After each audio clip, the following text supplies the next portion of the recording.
Hey guys, how are all of you beautiful people doing? Hope all of you are doing fine, and yes, this is the another amazing video of Reincarnated in Naruto. So without any delay, let's start the story. Swish. Hwoo. Whoosh. This wind. Is there a storm coming? Silent Mist asked aloud. I furrowed my brow. No. This chakra, I thought we could arrive earlier than the scheduled meeting time, but it seems that Yamato-sensei, Sakura, Naruto, and Sai have already met with Sasori's spy. And I'm willing to bet that Orochimaru was there as well. This wind is caused by a massive build-up of chakra. Do you both remember learning about the tailed beasts during our Anbu training? Konoha has one called the Nine Tails, and it was sealed into Naruto by Lord Fourth. I'm afraid the Nine Tails is exerting its influence on Naruto and attempting to break out of the seal. When that happens, Naruto can gain a massive amount of chakra from the Nine Tails, but the longer this continues, the greater the chance the Nine Tails has at breaking free. Naruto must have met with Orochimaru and got angry when he saw him, since he was reminded of Sasuke. Let's hurry, I said as we sped up even more. Boom. What? Reaper and Silent Mist exclaimed as we saw and felt a powerful blast of wind caused by the aftershock of some attack.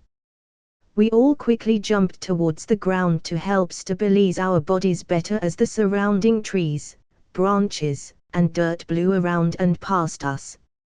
Seems the battle has begun, I said as I sensed a powerful mass of chakra, undoubtedly Naruto cloaked in the Nine Tails chakra, engaged in battle with another person who also had a powerful source of chakra. It was definitely Orochimaru. Fwish fwish fwish. Yamato exclaimed as he noticed three figures arrive behind him and Sakura. Ah! You guys are. Yamato immediately recognized who we were. After all, he was the one to complete our induction as Anbu. Anbu from the Hidden Leaf. Sakura exclaimed, surprised as well. We have come on orders from Lord Third to assist in case of an emergency situation. It appears this can count, I said as I took a look at the destruction around us. Boom. The battle raged on in the forest a few miles ahead of us. It seems the Nine Tails has gone on a rampage, I commented. Yeah, I'm afraid Naruto has lost his sense of rationality when he saw Orochimaru, Yamato said. Where's the spy you were supposed to meet with? Silent Mist asked. It was Yakushi Kabuto. He was blown away by the blast earlier. Who knows if he's still alive? Yamato said. He's alive all right. Something like this isn't enough to kill him, I responded with indifference. I need to suppress the Nine Tails inside of Naruto before the situation gets any worse, Yamato said. I'll help you. Silent Mist, you stay here with Sakura. Reaper, you come with us just in case we need backup, I replied and ordered. Amen. Silent Mist and Reaper nodded in agreement. I'll be counting on you then, Yamato said as he, Reaper, and I ran off to the battlefield. Reaper, keep an eye on Orochimaru and don't let him approach Yamato, and Yamato, I will restrain Naruto while you suppress the Nine Tails, I said quickly as we arrived. Amen. They both assented. Oh. Anbu of Konoha, Orochimaru commented as he noticed our presence. Just as Naruto was about to rush out and strike again, I formed the snake hand sign and said, wood-style silent strangle jutsu. Thick branches of wood tendrils appeared beneath Naruto and continued to wrap around each of his limbs and four-tailed chakra cloaks, effectively restraining him. When one started to break, I created more wood tendrils to take its place. Yamato formed the signs of boar, dog, bird, monkey, ram, monkey, tiger and said, Hokage-style elder jutsu. A large encirclement of wood in a set formation surrounded Naruto as Yamato placed his hands on Naruto's chest, forming a blue chakra line that slowly suppressed the nine tails. So this Anbu is that Izaya kid, huh? He, this could be my chance. Orochimaru said as he watched while licking his lips and rushed over to us. However, before he could get near, Reaper jumped out in front, forming the hand signs of ox, boar, ram, placed his hand on the ground and said, skeletal wall frame jutsu. A giant wall made out of thick sturdy bones arose out of the ground with a giant skull at the center, effectively cutting off Orochimaru from Yamato and Ghost. Orochimaru stopped dead in his tracks as he observed what this was. Bone manipulation. Are you a remnant of the Kaguya clan? Orochimaru said with great interest. Reaper stood in front of the bone wall as he said with confidence, you will not take one step closer or you will face the consequences. Orochimaru just glared with anticipation and wanting. While everything was happening, Sai stood at the forest edge watching everything unfold. He was given orders from Danza to deliver a message to Orochimaru, but it seems his chances of making contact were starting to look extremely slim. So many interesting kids have suddenly appeared in Konoha. First that Izaya-kun who can use the flying thunder god of the fourth Hokage and even the wood style of the first Hokage. Now I meet another interesting kid from Konoha who happens to be a surviving member of the Kaguya clan and can even utilize their powerful Keki Genkai. I wonder how many more secrets Sarutobi-sensei is keeping from me. Orochimaru said aloud as he licked his lips once more. Oh. Perhaps you and I have a grudge. I can feel a powerful killing intent from you, no less dense than Naruto. He narrowed his eyes in careful consideration. Reaper stood unmoving in front of the skeletal wall as a thick aura of killing intent rolled off his body.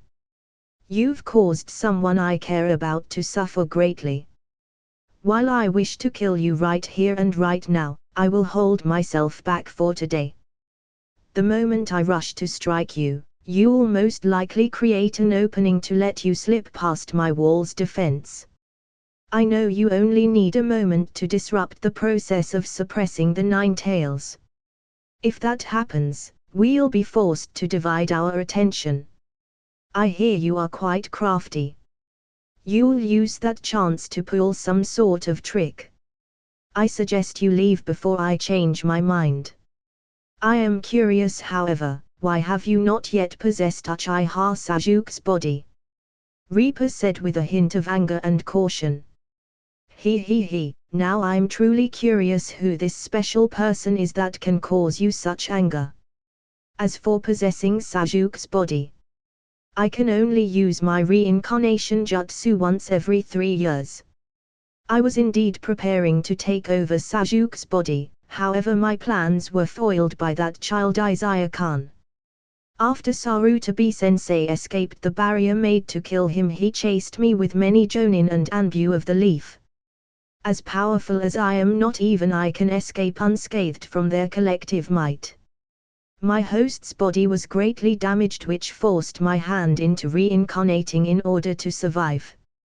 Hence I have yet to possess Sasuke's body. It is only a matter of time, however. Orochimaru licked his lips. I see. Reaper simply replied.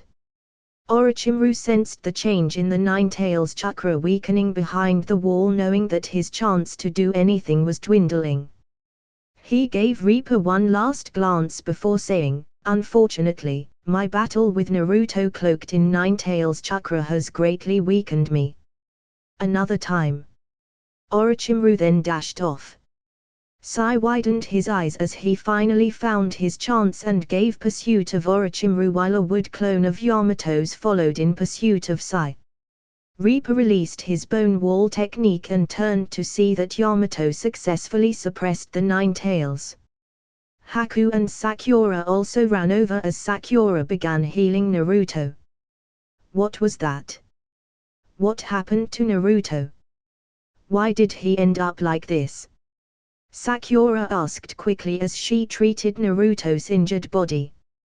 Yamato wanted to answer but didn't know if he should, however I spoke up at that moment. I'm sure you've heard about the tailed beasts. You did go on a mission not too long ago to save the Kazekage, didn't you? MN. Sakura nodded as she listened. Oi. There's no need to trouble Sakura over this. Yamato spoke up. No. Sakura is Naruto's teammate. She deserves to know. If you keep her in the dark about this, she'll just constantly worry by herself, and if the time comes, she won't know how to help. Instead, she might end up doing something more dangerous for not know the situation. I replied. Yamato remained quiet after that as he had no argument for that logic. Naruto has one of the tailed beasts sealed inside of him. It is known as the Nine Tails. I'm sure you can guess why. It is pure chakra that has consciousness and life. Due to the large amounts of chakra these beasts possess, many nations in the past utilized them as weapons of mass destruction. In order to contain a beast, it is sealed in a host body such as Naruto. When the host lowers their guard or is affected by powerful emotions, it can allow the beast inside them to influence their state of mind. The more the host is influenced by the beasts, the higher chance the beast has of freeing themselves from the body of the host. Naruto must have had an extreme emotional reaction when he saw Orochimaru allowing the Nine Tails to increase its influence on Naruto's mind. This caused Naruto to lose control of his rationality. That is why he ended up like this. You don't have to worry too much. From what I know, the beast won't actually do anything to endanger Naruto's life since its fate is connected to the host's. Until it can actually free itself from the host, it needs the host to remain alive. Even though Naruto is heavily injured, his life is not threatened. If this happens too often, his lifespan may shorten, but it really isn't known by how much. My guess is that the shortening of his lifespan is negligible. I can't really say for other people, but for Naruto, who has the Uzumaki bloodline in him, it shouldn't take too much of a toll on his lifespan. I see. Thank you for explaining. Sakura responded. She was inwardly surprised as she didn't expect any Anbu to be so accommodating. Yamato just sighed but didn't say anything. This was, after all, his student. Naruto soon woke up as he was quickly told of the situation. What will you three do now? Will you join us to go after Sai? Yamato asked as he looked at Ghost, Reaper, and Silent Mist. No. Our mission is over. We will return to the Leaf as per orders. I replied. I see, that's unfortunate. We could use all of your skills. Yamato said. I stared at Yamato for a moment before walking over to him and handed him one of my special kunais. In case we receive word that you need backup, hold on to it. I said as Silent Mist, Reaper, and I disappeared. What was that all about, Yamato-sensei? Naruto asked. Yamato just smiled and said, nothing. They've grown up, huh? Yamato thought to himself. Let's go after Sai. He said. MN. Naruto and Sakura nodded. Fwish. Fwish. Fwish. 3 figures clad in Anbu armor knelt before Lord Third. Puff. A plume of white smoke left Hiruzen's pipe as he sat in his cushioned chair. You've all returned. He said in that same aged-old voice. Yes. Reporting. The organization Akatsuki have attempted on multiple occasions to kill Orochimaru but have failed. Orochimaru has continued to move his base of operations and his whereabouts are inconsistent over these past years. We have discovered that he has been collecting various DNA samples of dead shinobi. We believe he is attempting to perfect the reanimation jutsu. The other villages have been increasing their military might and security after gaining more information on the motives of the Akatsuki. The Hidden Mist village has become much more stable over these last few years. We have investigated the 5 great ancient Tengus that have a bounty on their heads per your instructions. 4 of the 5 have been dead for at least a few years now. When we looked into the details, it appears they were all killed by the same perpetrator. Our guess is that the one who killed them is the remaining great Tengu of the northern mountains, Sujobo, who has the largest bounty. It has hidden itself well and seems to have moved its home to somewhere else. Over the last 2.5 years we have successfully disposed of 7 A-rank missing ninja from the bingo book and discovered the location of 3 others. We have also successfully infiltrated and recovered valuable information on several large criminal organizations throughout the different nations. The details are written in these scrolls, I said as I placed several sealed scrolls in front of Hiruzen. I then continued, we also encountered Danza a while back, as you are aware. He was after my wood-style abilities and attempted to control my mind with genjutsu. After I successfully escaped, Danza has sent his hidden root members to assassinate me twice, with both times ending in failure. Just recently we arrived at Tenchi Bridge as ordered and observed the situation. Orochimaru happened to appear as well as the so-called spy. The spy was Yakushi Kabuto, who ended up being Orochimaru's spy in the Akatsuki organization all along. Naruto lost control of the Nine Tails after seeing Orochimaru, but Yamato and I successfully suppressed the Nine Tails. Orochimaru escaped with Kabuto, and Sai left with them. After Sakura healed Naruto, they, along with Yamato, left in pursuit of Sai. We returned after our mission was completed. That is all, I said as I finished my report. Puff. Another plume of white smoke filled the air as Hiruzen nodded his head and said, "Amen. Excellent work. I shall carefully read over your report. I apologize for not having a better way to deal with Danza. I am looking into where he has hidden his root members, but for now I have come up empty. I cannot convict him openly until I have gained sufficient evidence. I hope you can forgive me for the slow process. Although members of Root are still technically Leaf Shinobi, if any should come after your life, I permit you to kill without hesitation. I'm afraid Danza is becoming more bold. It is too much to ask you to not kill them when they are making attempts on your life. For now I think you all deserve a break from your Anbu duties. I am very pleased with the results, Ghost, Silent Mist, Reaper. You are dismissed," Hiruzen said. "Yes."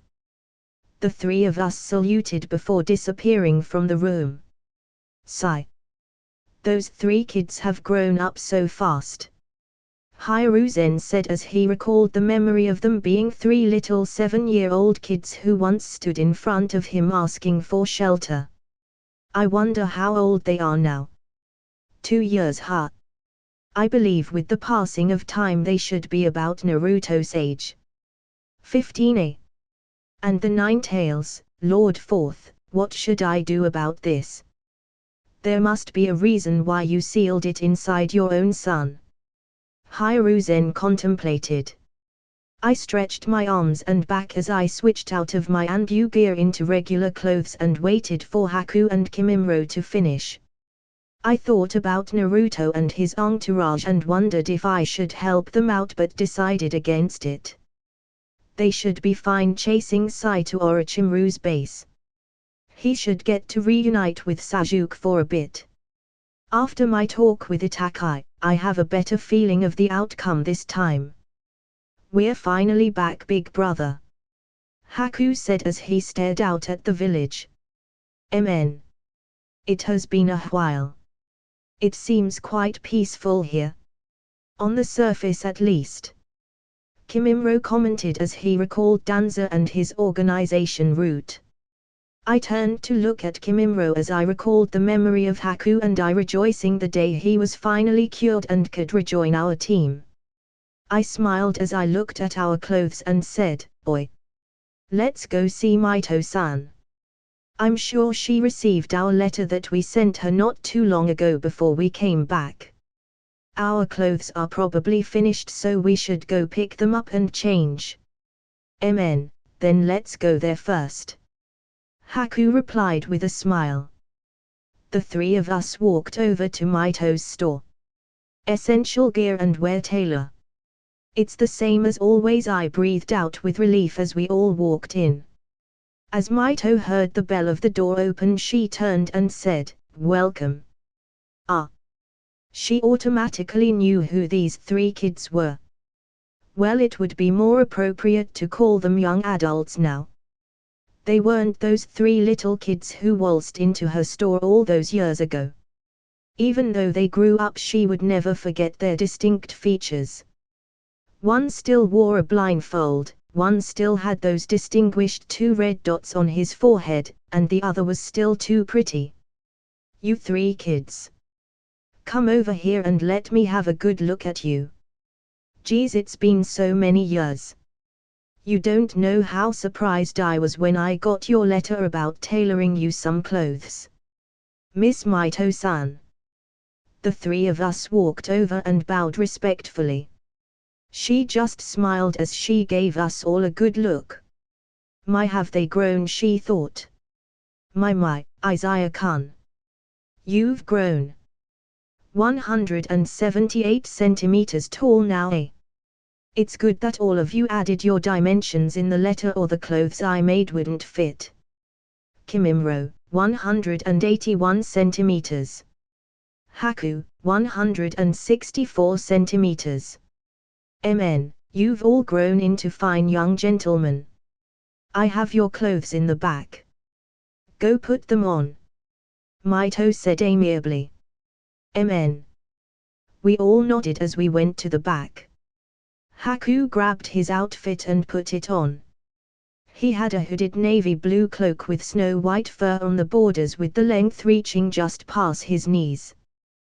There were white snowflake images printed on the back of the cloak. He wore an unbuttoned navy blue coat with the sleeves reaching his elbows and navy blue arm braces. He wore a white shirt underneath and navy blue pants with the same color greaves. He had one ninja tool pack on his right hip and another on his left. His leaf headband was worn on his forehead. He let his front bangs hang on the side of his face like he normally did, but instead of tying the back of his hair up in a bun, he cut it so it was 3 inches below shoulder length and tied it in a similar fashion to Itakai's hairstyle. Kimimaro wore a white capris pants with a light purple cloth that reached his knee length and had a ripped and torn texture around the bottom. He also wore an open-chested white haori with purple flower patterns and a purple rope tying it in place by his waist. There were 3 sharp bones hanging on the front right side and the front left side of the rope. His leaf headband was hung on the left side of the rope while a flying thunder god kunai was hung on the right side of the rope. He continued to sport the same hairstyle as he normally did. As for me, I wore a hooded black cloak with 9 white tomo patterns printed on the back. I wore a white dress shirt with black buttons with the sleeves rolled back before my elbows. The shirt was only buttoned up to the chest area, leaving the neck area opened. I donned a black pants with a black belt and a ninja tool bag on my right hip. I wore a necklace with a small flying thunder god kunai ornament and 5 black rings with white characters for the nature elements inscribed on them on my fingers.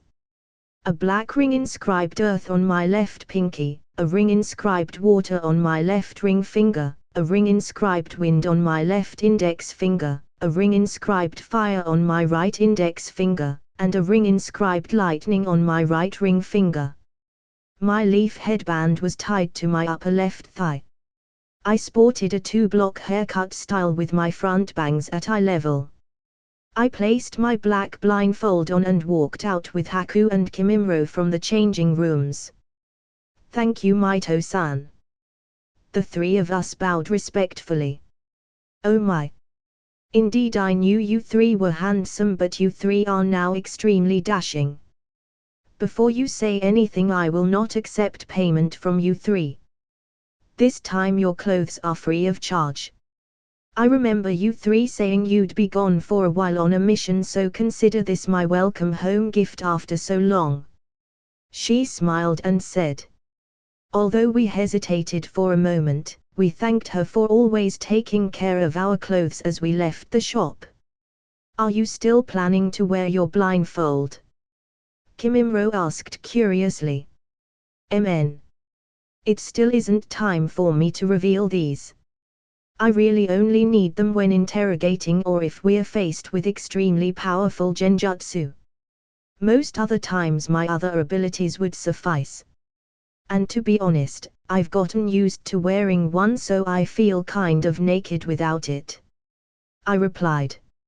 "Should we go see Lord Fifth now?"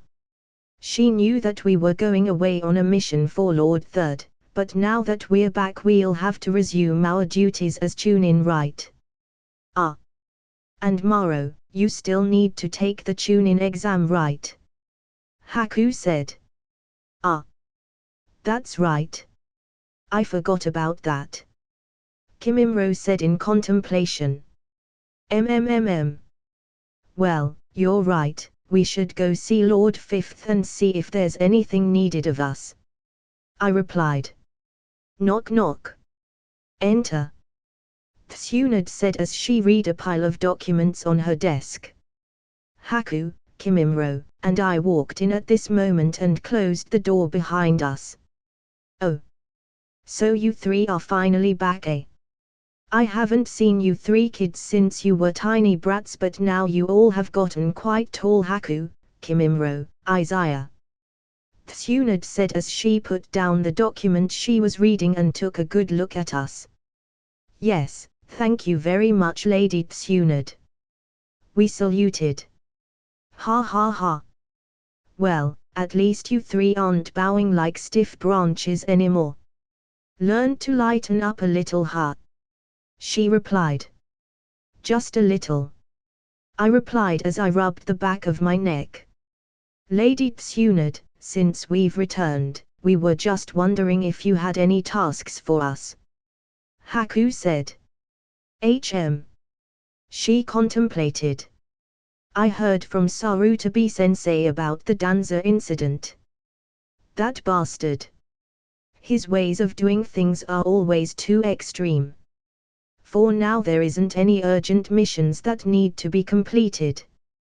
You three just got back to the village, so why don't you take a rest for a little bit? I'll send word for you if a need arises." "Yes." We nodded and left her office. "Lady Tsunade, I'm afraid Danza might try to make a move on Izaya-kun now that he's back in the village.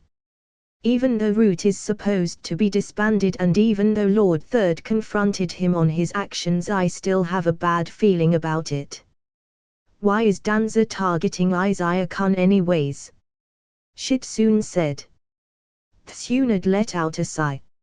"I heard from Sarutobi-sensei about the reason why Danza covets Izaya. Since I trust you, I'll tell you Shitsune, but don't mention it to anyone else for now until Izaya himself reveals his power. Apparently he's like Yamato, where he can utilize the wood-style Keki Genkai.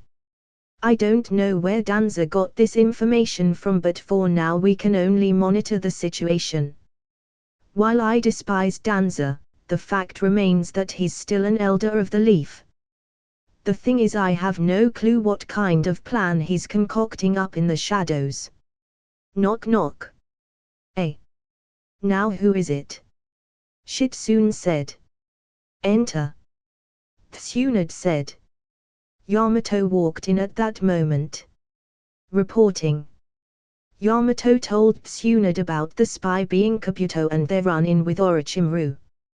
He relayed to her how Sai was given an order by Danza to kill Sasuke and ended up leaking information of all the Anbu under the Hokage and Lord Third to Orochimaru. What? Tsunade said with anger. Although I despise him, I thought he still had the interest of the leaf in mind. To go so far as to even sell out our own Anbu to Orochimaru. Is he planning to attack the leaf with Orochimaru's help? That bastard. Shitsune. Go change the codes on the information containing high-class security documents right now. Yes. Shitsune said as she ran out the door. Tsunade just clenched her fists in anger, leaving a very scared Yamato standing very still without moving. So, Izaya isn't the only one he's aiming for. Most likely he wishes to remove me from office and take the seat of Hokage himself. She said angrily. Haku, Kimimaro, and I walked down the streets of Konoha relishing in the ambient atmosphere of the village after our long mission. Big brother, I'm going to buy some meat skewers. Do you want any? Haku asked as we walked by the food stand. I smiled and nodded my head. Sure Haku. Just don't eat them all first. I'll go make sure he doesn't buy out the food stand. And that he doesn't eat all the meat skewers first.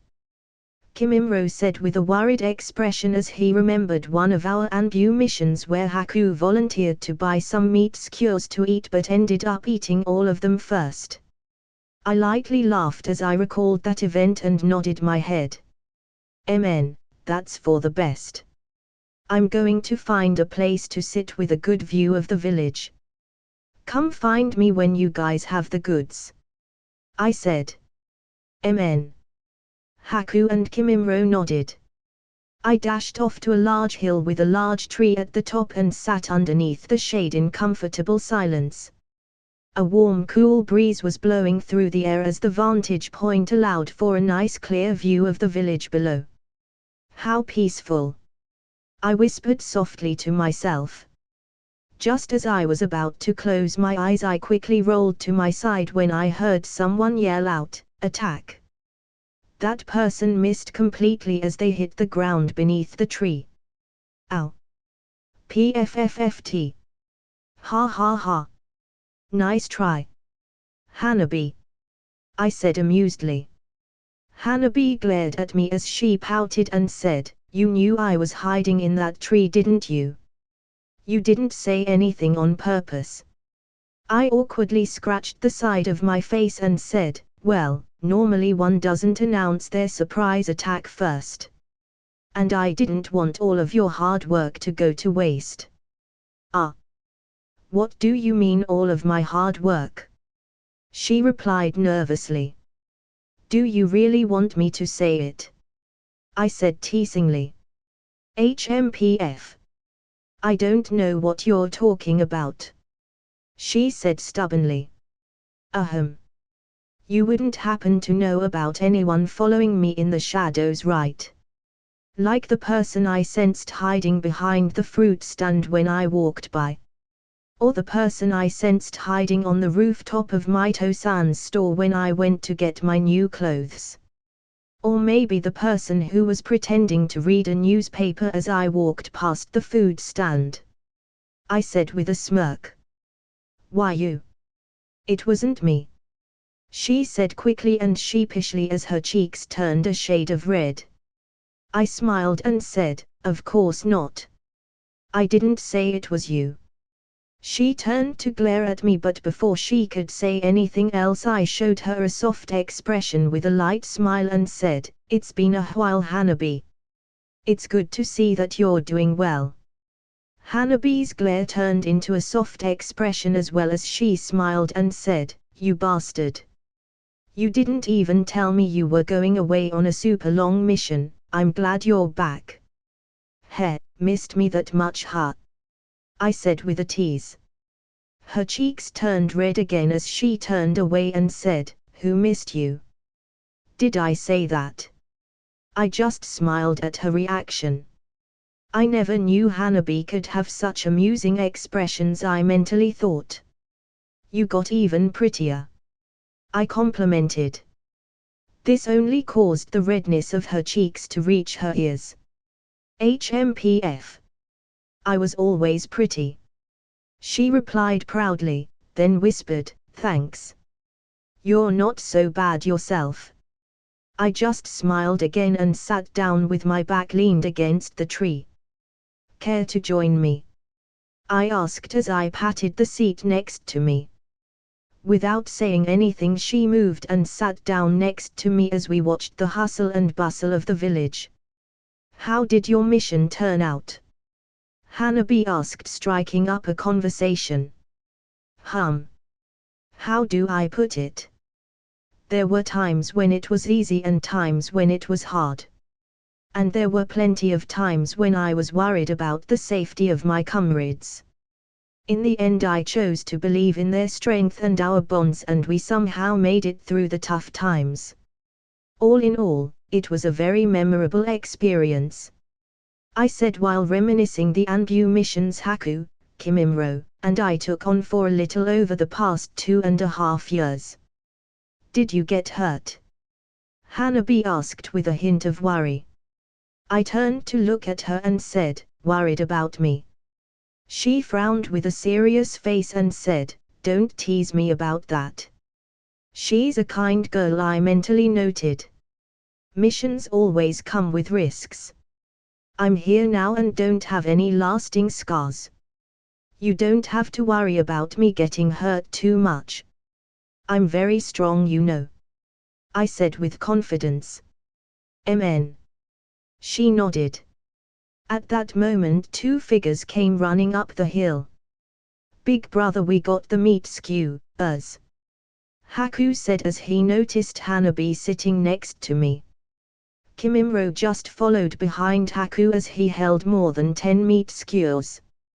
Haku blinked a couple times before turning to Hanabi and said, "You." Hanabi just smirked and stuck her tongue out, saying, "What about me?" Kimimro gave a confused look and said, "Is something wrong?" I just sighed as I recalled the months before we left on our Anbu mission. Haku and Hanabi had a rough start since for some odd reason it seemed like they fought for my attention. They ended up getting along afterwards, but every now and then their rivalry would start up again. Kimimro was too busy training after his release from the hospital, so he only got to meet Hanabi a few times before we left. Before Haku could respond to Hanabi's question, I chimed in, "So do I get any meat skewers, Haku?" I'm sorry, big brother. I was lost in my thoughts for a bit. Mn, here. Haku responded and gave me 5 skewers. He also decided to make peace with Hanabi for the moment and handed her 2 while he kept more than 20 himself. As Haku and Kimimro sat down in front of Hanabi and I forming a circle, I turned to Kimimro and said, "Why do you have so many meat skewers?" Kimimro just sighed as he gave a side glance at Haku. Say no more. I understand. I simply shook my head in amusement. Hanabi just looked on at us in puzzlement. A few minutes later a puff of smoke appeared next to us, revealing Yamato.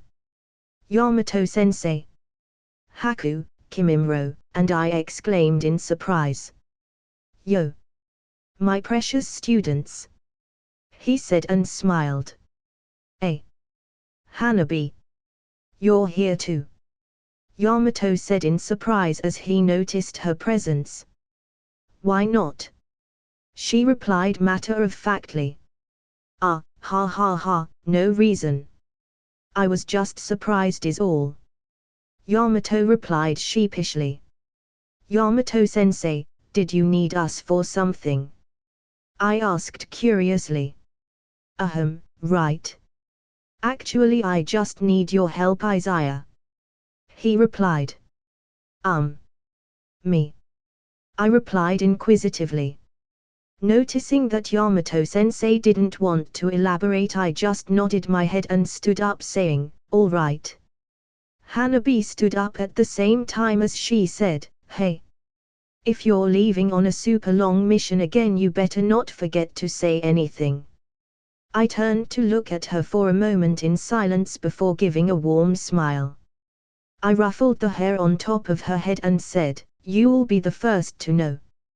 Yamato and I disappeared in a puff of white smoke right after. HMPF. She pouted. He got really tall. And even more handsome. Is that even possible for him? Haku looked up at Hanabi, noticing her still standing, and said, "Hey, you're free to join Maro and I. But just so you know, if you want more meat skewers, you'll have to ask Maro. These are mine." He then held his meat skewers closer to him. Hanabi just stared at Haku with a dumbfounded and incredulous look before letting out a small laugh. "PFFFT. Haku, can I be your big sister?" Haku just shook his head and said indifferently, "No thanks. I already have Big Brother and Maro. Besides, I'm older than you." She then turned to look at Kimimaro and said, "Then, Kimimaro, what do you think about me being your big sister?" Before Kimimaro could respond, Haku chimed in, "No thanks. Maro has Big Brother and I already. You don't have to worry yourself over something like this. More importantly, what were you talking to Big Brother about alone?" Hanabi smirked, "That's a secret." Haku gave her a glare as Kimimaro just shrugged his shoulders, eating his food and listening to their banter. Puff. A cloud of white smoke appeared and disappeared, revealing Yamato and Izaya in the middle of an open field with a giant rock wall and a waterfall flowing down it. "Hey! Yamato-sensei! Izaya! Didn't you say you were going to get extra insurance in case the Nine Tails flares up, Yamato-sensei? How come Izaya is here too, Datbeo?" Naruto inquired. "Ha ha, well, Izaya is my insurance," Yamato replied. What do you mean?" Kakashi asked, also out of the loop. I took a good look around and finally understood why Yamato-sensei only asked me to come along. So Naruto is going to begin training for his Raisen Shuriken. I mentally noted. I then stepped forward to give an explanation. I've been keeping it a secret until now, but some troublesome people already know, so there's no use keeping it hidden anymore. The truth is, I can also use the wood-style Keki Genkai. If the Nine Tails chakra starts to exert its influence during Naruto's training, I'll help suppress it with Yamato-sensei. Both Kakashi and Naruto were surprised at this revelation. "Well, this is unexpected," Kakashi mumbled. "All right. I don't really understand the whole situation, but thanks for your help, Izaya." Naruto gave me a thumbs up. "MN." I nodded. Yamato set up his wood-style technique, ready to act if he needed to, as I stood on standby while watching Kakashi-sensei explain to Naruto about the different chakra natures and how he could speed up his learning with shadow clones. I sat in bored silence as I watched Naruto attempt to utilize his wind nature to cut the leaf in his hands. A few tens of minutes later, and he succeeded in creating a small cut in the leaf. "Ha! See that? I did it. I can do." Before he could finish his sentence, Naruto fell unconscious as sleep overtook his body. Kakashi quickly arrived by his side to gently place him on the ground. "Geez. Pushing himself so hard like that already from the get-go," Kakashi commented. Yamato relaxed a bit as the Nine Tails chakra didn't flare up. "It can't be helped. He's eager to learn a new technique soon and become stronger as fast as he can. I said. Kakashi turned to me and said, "Right, I haven't seen you in the village for a long time, Izaya. Were you away on missions?" I was. I just returned not that long ago," I replied. "I see. Even if you were away on missions, how has your training been going?" he asked curiously. I gave a small smile and said, "Lord Third has taught me a lot of different techniques and even given me the knowledge and information of jutsu that he can't use. After many trial and errors I have been successful in some. Would you like to see?" "Sure," Kakashi replied. I stood up from my seat and walked over to Kakashi before placing my hand out in front of me and said, "Rasengan." A dense blue ball spinning at high velocity appeared in that moment and greatly shocked both Kakashi and Yamato. "What?" they both exclaimed. I then deactivated the technique and said, "Although Lord Third can't use this technique himself, he is aware of the principles behind this technique and told me about it. I haven't told Lord Third that I can use it yet, but as you can see my training has also gone quite well." Kakashi and Yamato were still too stunned and shocked to reply to my words. Soon after Naruto woke up as he slowly got back up. Naruto had a confused look as he saw Yamato and Kakashi still with shocked expressions on their faces. Izaya, what happened to Kakashi-sensei and Yamato-sensei? Did something happen at Bayo?" "Well, not really. Don't mind them. How do you feel?" Naruto just shrugged his shoulders and said, I can continue." Naruto stood up and began his training once more. He's sure got spirit. And a lot of stamina to continue training right after that. I said to no one in particular. Kakashi and Yamato finally snapped out of their daze as Yamato's stoic facial expression returned, focusing on Naruto and his training. Kakashi just gave me a complicated look before saying, "Flying Thunder God and Rasengan. You remind me of Lord Fourth a bit. Thank you for the sentiment, but I don't deserve such praise. I've done nothing worthy yet to earn such a comparison to Lord Fourth," I replied. "That's not necessarily true. Your track record says differently. You successfully protected the village from major external damage during Orochimaru's attack. You saved Lord Third from Orochimaru's entrapment of him. And now you are also capable of utilizing the wood style to help suppress the Nine Tails if it gets out of control. I have a feeling you'll continue to accomplish great feats," Kakashi said seriously. I stood there in silence for a moment before replying, "I'll continue doing my best so as not to let everyone down." It wasn't long after that Naruto succeeded in completely cutting the leaf in half and began training by trying to cut the waterfall in half with his wind nature chakra.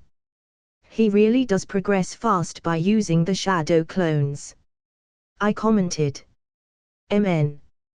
He does have a lot of chakra, so this training is suitable for him, but Kakashi said as he glanced at me. You have even more chakra than he does, don't you? Well, I did train hard to obtain my current chakra output, I replied. I see. Naruto has about 4 times as much chakra as I do. If he uses the chakra of the Nine Tails, he'd probably have about 100 times more chakra than me at the very least. You have at least 6 or 7 times more chakra than I do. That's impressive. You could technically utilize this training method also, Kakashi said. That's true. I won't deny that I have used my shadow clones before to help speed up my training before, but I haven't ever tried it to the extent of Naruto's clones, I replied. Days turned into nights and nights into days. Big Brother sure has been gone for a while. Haku commented. I guess whatever Yamato-sensei needed him for wasn't a small matter. Kimimaro replied. A hawk flying in the air caught once, prompting Haku to look up. Lady Tsunade is calling for me. He turned to Kimimaro and said, Maro, Lord Fifth has called me to her office. I'll be back after seeing what she wants. All right. I'll go to the library first and wait for you there. Kimimaro replied. Haku nodded and dashed off. Knock knock. Enter. Tsunade said. Haku walked in and saluted Tsunade before saying, You called for me, Lord Fifth. Yes. Haku. After careful consideration and consulting with other Jonin on this matter, I have decided to promote you and Izaya to Jonin. Haku exclaimed in surprise. What? Surprised? There's no need for you to be too shocked. I've heard from Sarutobi-sensei of how skilled you and your brothers are. In order to be promoted to Jonin, you need the approval of several Jonin, or you have to at least pass an exam. I feel that an exam is unnecessary for you though. I know Izaya is busy right now, so I'll have to tell him the news later. I have just informed the other Jonin and Chunin of this village about 2 members of the Akatsuki infiltrating the Land of Fire. I have sent them out to search for them. Now that you are a Jonin, I hope that you can also lend us your strength and search for them. I know from Sarutobi-sensei that you and your brothers were expert trackers while you performed your duties as Anbu. Although Kimimaro has yet to be officially promoted as Chunin, his skills are definitely at Jonin level. I want you to form a team with Kimimaro and search for these members of Akatsuki. I want them either dead or alive. Understood? Tsunade said in a commanding tone. Haku knelt to the ground as he said respectfully, Yes. Understood. He then disappeared in the next moment. Was that really okay, Lady Tsunade? He's still so young. Shitsune said. What? Hyuga Neji is only a year older than him but is already a Jonin. Plus, Sarutobi-sensei has spoken highly of his skills and has given his approval. Not only that, but after consulting with Might Guy and other Jonin who were present during Orochimaru's attack on the leaf, they agreed that he was skillful enough to be a Jonin. It is only right for me to give credit where credit is due and promote him to a position he deserves. Besides, we need all the help we can get. This concerns the Akatsuki and the safety of the village after all. Tsunade commented with a serious face. Fwish. Kimimaro turned around as he held a book in his hand. Haku. That was fast. Maro. Lord Fifth has given us a mission. Follow me. I'll explain on our way out. Haku replied. As Kimimaro and Haku dashed off, Haku explained the situation to him. Then we should begin our search at the fire temple where they were last seen. Kimimaro suggested. I had the same thought. Haku replied. At this moment Naruto had finally mastered splitting the waterfall with his wind nature, and so Kakashi had him prepare for the next step in his training. As Kakashi showed him his own Rasengan, Naruto put on a salty expression. What? So you can use the Rasengan too, Kakashi-sensei? And you can do it with just one hand? Geez, I still have to use clones. Maybe I should give it another try with one hand, Datbeo. Naruto exclaimed and mumbled as he attempted using Rasengan with one hand. At this moment Kakashi and Yamato had the same thought. It's probably best not to tell him that Izaya can use the Rasengan as well, as they both glanced at me discreetly. I just smiled and rubbed the back of my neck as I let out an awkward laugh. If they are super shocked about me using Rasengan, probably shouldn't show them my Taiaugan.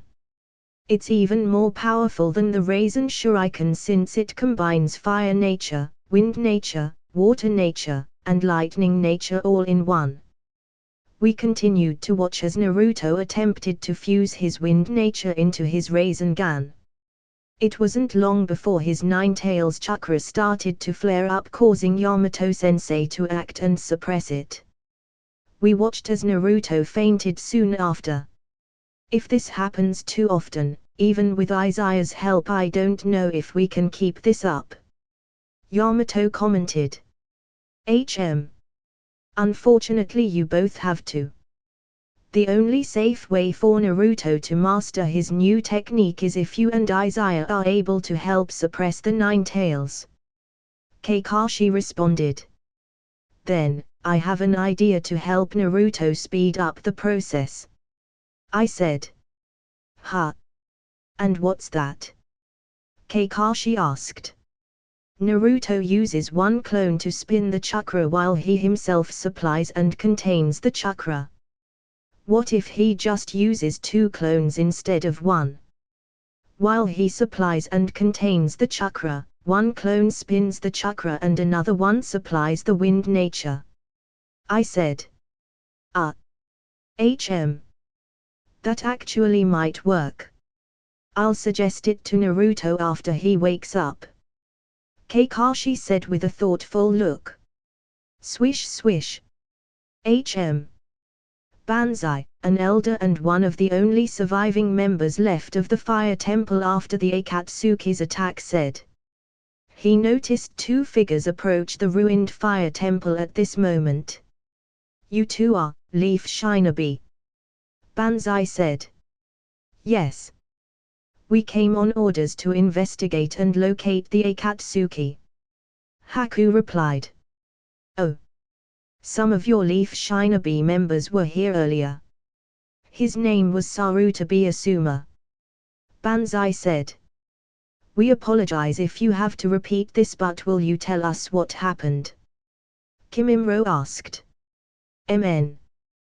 Banzai nodded as he repeated exactly what he told Asuma and his entourage, as well as what Asuma and his team discussed before leaving. Haku turned to look at Kimimaro and said, What do you think, Maro?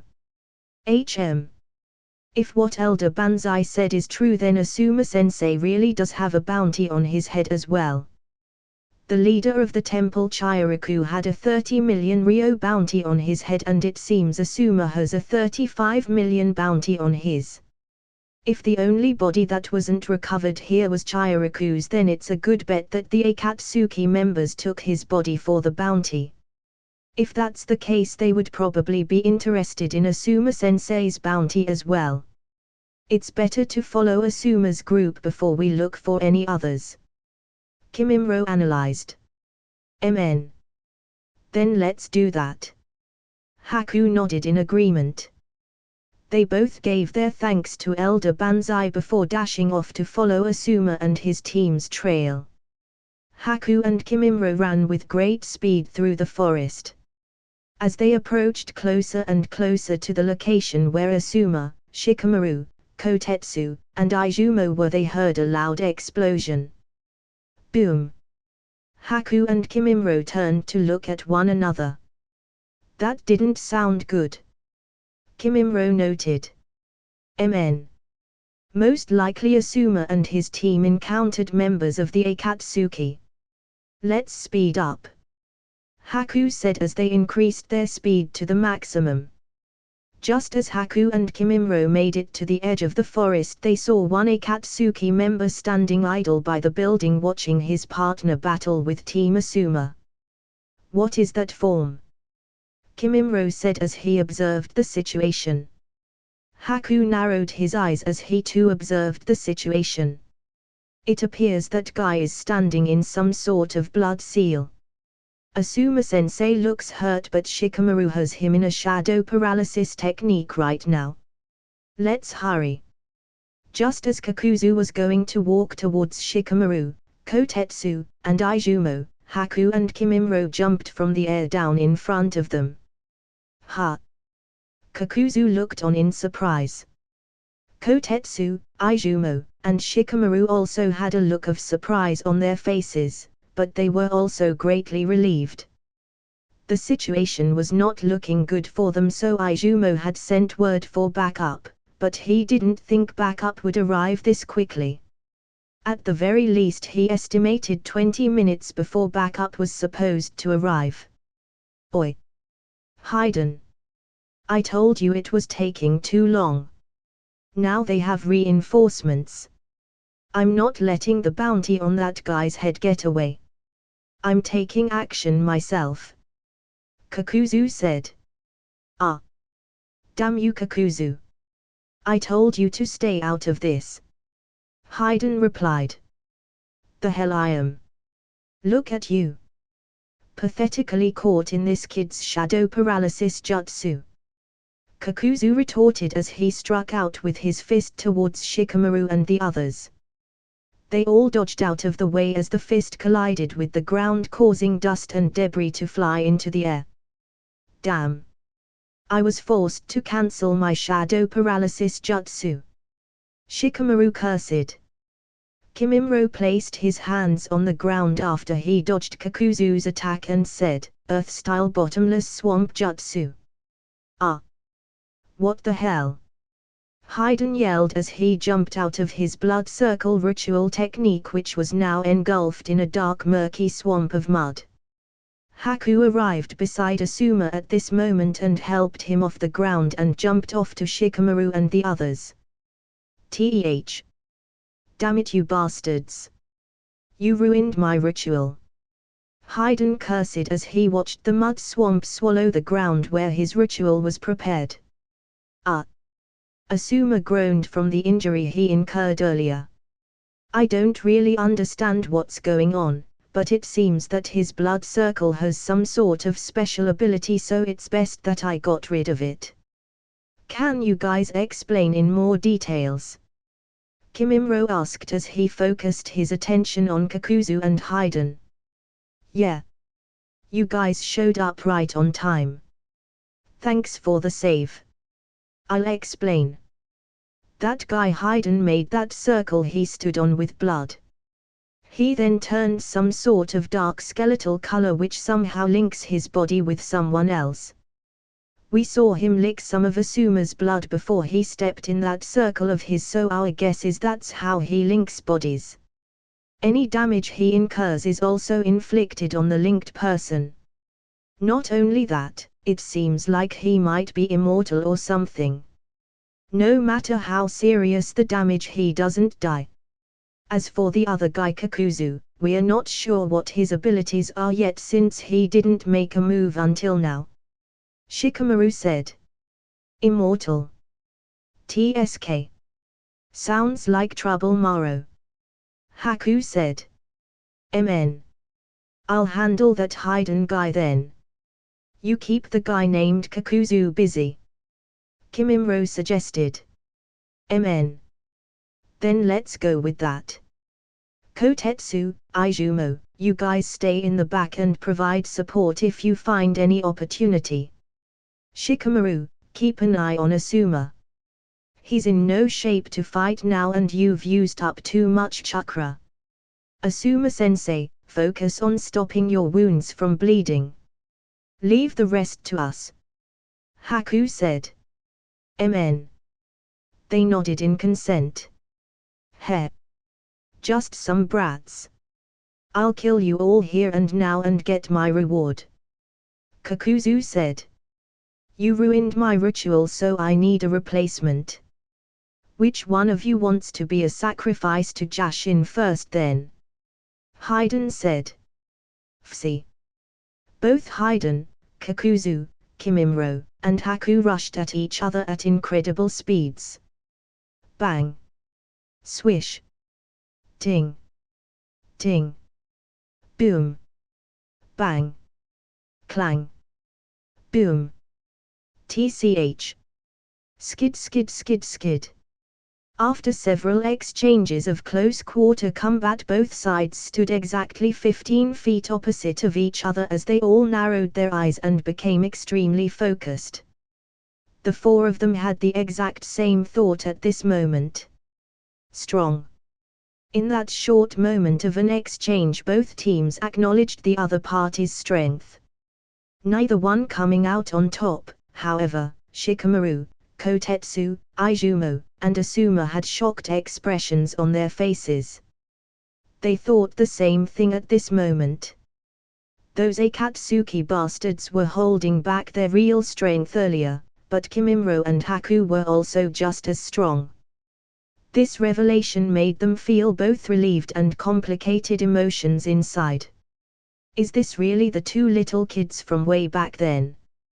Kotetsu mentally thought to himself in awe as he stared at Kimimaro and Haku. I had a feeling Izaya's teammates were just as monstrously strong as he was, but to think that they were strong enough to even face off against Akatsuki members equally. Shikamaru thought. Kakuzu thrust out both arms as both hands flew out from his arms with long tendrils attached, seeking to bind and restrain Haku. Haku formed the tiger hand sign and said, Ice style ice swallow snowstorm jutsu. Frost quickly condensed in the air as hundreds of ice shards in the shape of swallows maneuvered in a way to effectively obstruct Kakuzu's hands and tendrils. At the same time they flew towards his main body to strike him down. Oh! Ice style Keki Genkai. How rare! Kakuzu commented as he jumped back to dodge the ice swallows and pulled his arms back, smashing into the rest of the ice swallows flying towards him. Haiden was also exchanging several moves against Kimimaro as well. He threw his long scythe at Kimimaro, except Kimimaro perfectly countered by sticking out his right hand and said, Dead Bone Pulse Dance of the Willow Vines. Long bone tendrils shot forth from his right hand as its property was slightly changed through Kimimaro's chakra, making the bones strong yet flexible. The tendrils easily wrapped around the scythe and pulled it off to the side, sticking it firmly to the ground. Hey! What the hell is this guy? He's got bones sticking out of his body. Oi! Kakuzu, this guy is just as weird as you and me. Haiden said. Kimimaro formed the hand signs of monkey, snake and said, Dance of the Weeding Cage.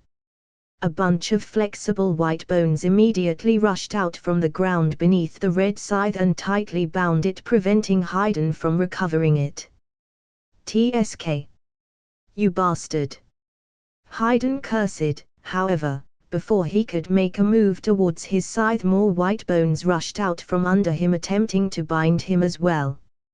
Haiden quickly let go of the rope attached to his scythe and jumped backwards through the air out of the reach of the bone weeds before landing beside Kakuzu. Izumo used this chance to form the hand sign of Ram, Tiger and said, Water-style syrup trap jutsu. He spewed forth a large dark and murky stream of water, trying to envelop both Haiden and Kakuzu in it. TSK. How troublesome! Kakuzu said in frustration. He formed the hand sign of tiger, snake, rat, snake, tiger and said, Water-style water wall jutsu.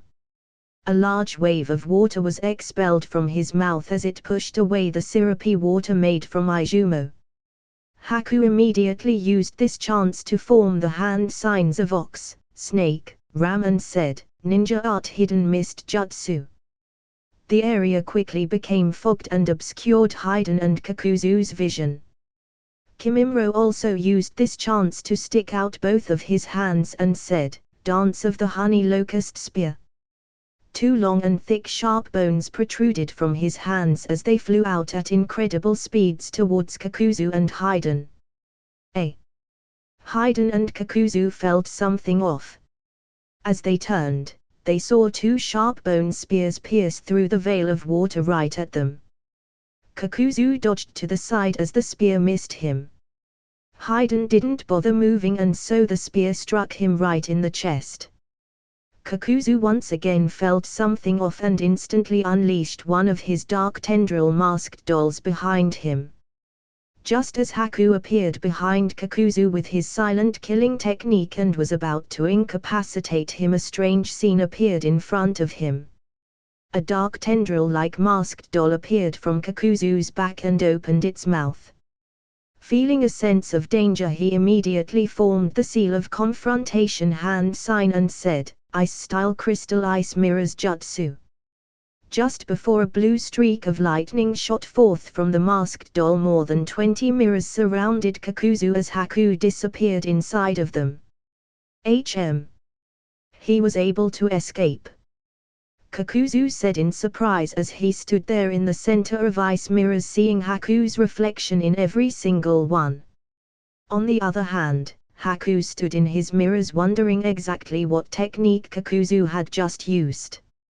Haiden on the other hand was struggling against Kimimro. He no longer had his scythe and he couldn't get close to Kimimro unless he wanted to be impaled on a bunch of bones and have his movement restricted. "Seriously, who are these kids?" Haiden complained as he continued jumping around like a mouse being chased by a cat, dodging all of Kimimro's attacks. At this moment Kimimro lowered his guard on purpose, giving Haiden a chance to strike back. Haiden smirked and took this chance as he quickly took out a rod-like spear and stabbed it towards Kimimro's side. Kimimro smirked and said, "Wushu-style southern movement floundering fish." Haiden exclaimed in confusion. Before he knew what was happening, Kimimro expertly sidestepped the incoming spear and grappled Haiden's wrist. He then utilized Haiden's momentum to throw him onto the ground. "Ku!" Haiden coughed up blood as he was fiercely thrashed on the ground. Kimimro didn't stop there. After Haiden hit the ground and bounced back off the ground from the forceful impact, Kimimro used each bounce to forcefully throw Haiden in the air and on the ground again and again and again and again. Haiden just saw his world spinning, not understanding what was going on. Didn't he drop his guard for a moment? He thought to himself as his world continued to spin. Kimimro only stopped his thrashing of Haiden after the 50th throw and formed the monkey and snake hand sign, saying, "Dance of the weeding cage jutsu." Thick flexible white bones ensnared Haiden and tightly bound him, not letting him move. Kimimro then took it one step further and created thick, strong and sharp bones to pierce Haiden's body in multiple areas, greatly reducing his ability to apply any strength. "Ah! Damn it, you bastard! That hurts, you know!" Haiden screamed. "Ha!" Kakuzu said in surprise as he heard Haiden's scream. However, he couldn't see outside this damn mist and these damn mirrors that blocked his view. "Looks like I really have to go all out this time. I never expected that you kids would be this strong," Kakuzu said as 3 other masks came out of his body to join his lightning mask. What kind of weird technique is this?" Haku questioned as he watched. "None of my senbon needles are working against this guy, and what are these weird mask-like doll things?" Haku pondered. Haku immediately jumped outside of the mirrors as all 4 masks let out a powerful blast of fire, lighting, wind, and water in all directions, effectively shattering his mirrors. "TSK. This guy seems like more trouble than that Haiden guy," Haku mumbled. Kakuzu utilized his wind mask to dispel the mist in the area. At this moment everyone noticed Haiden trapped and incapacitated by a bunch of bones. "Maro. Nice job," Haku praised. "MN. It seems you got stuck with the more troublesome one," Kimimro commented. "He's a bit difficult. It seems each of those masks can use a different element and he has weird long tendrils that extend from his body," Haku replied. "Oi! Haiden, you idiot! How could you let yourself get captured?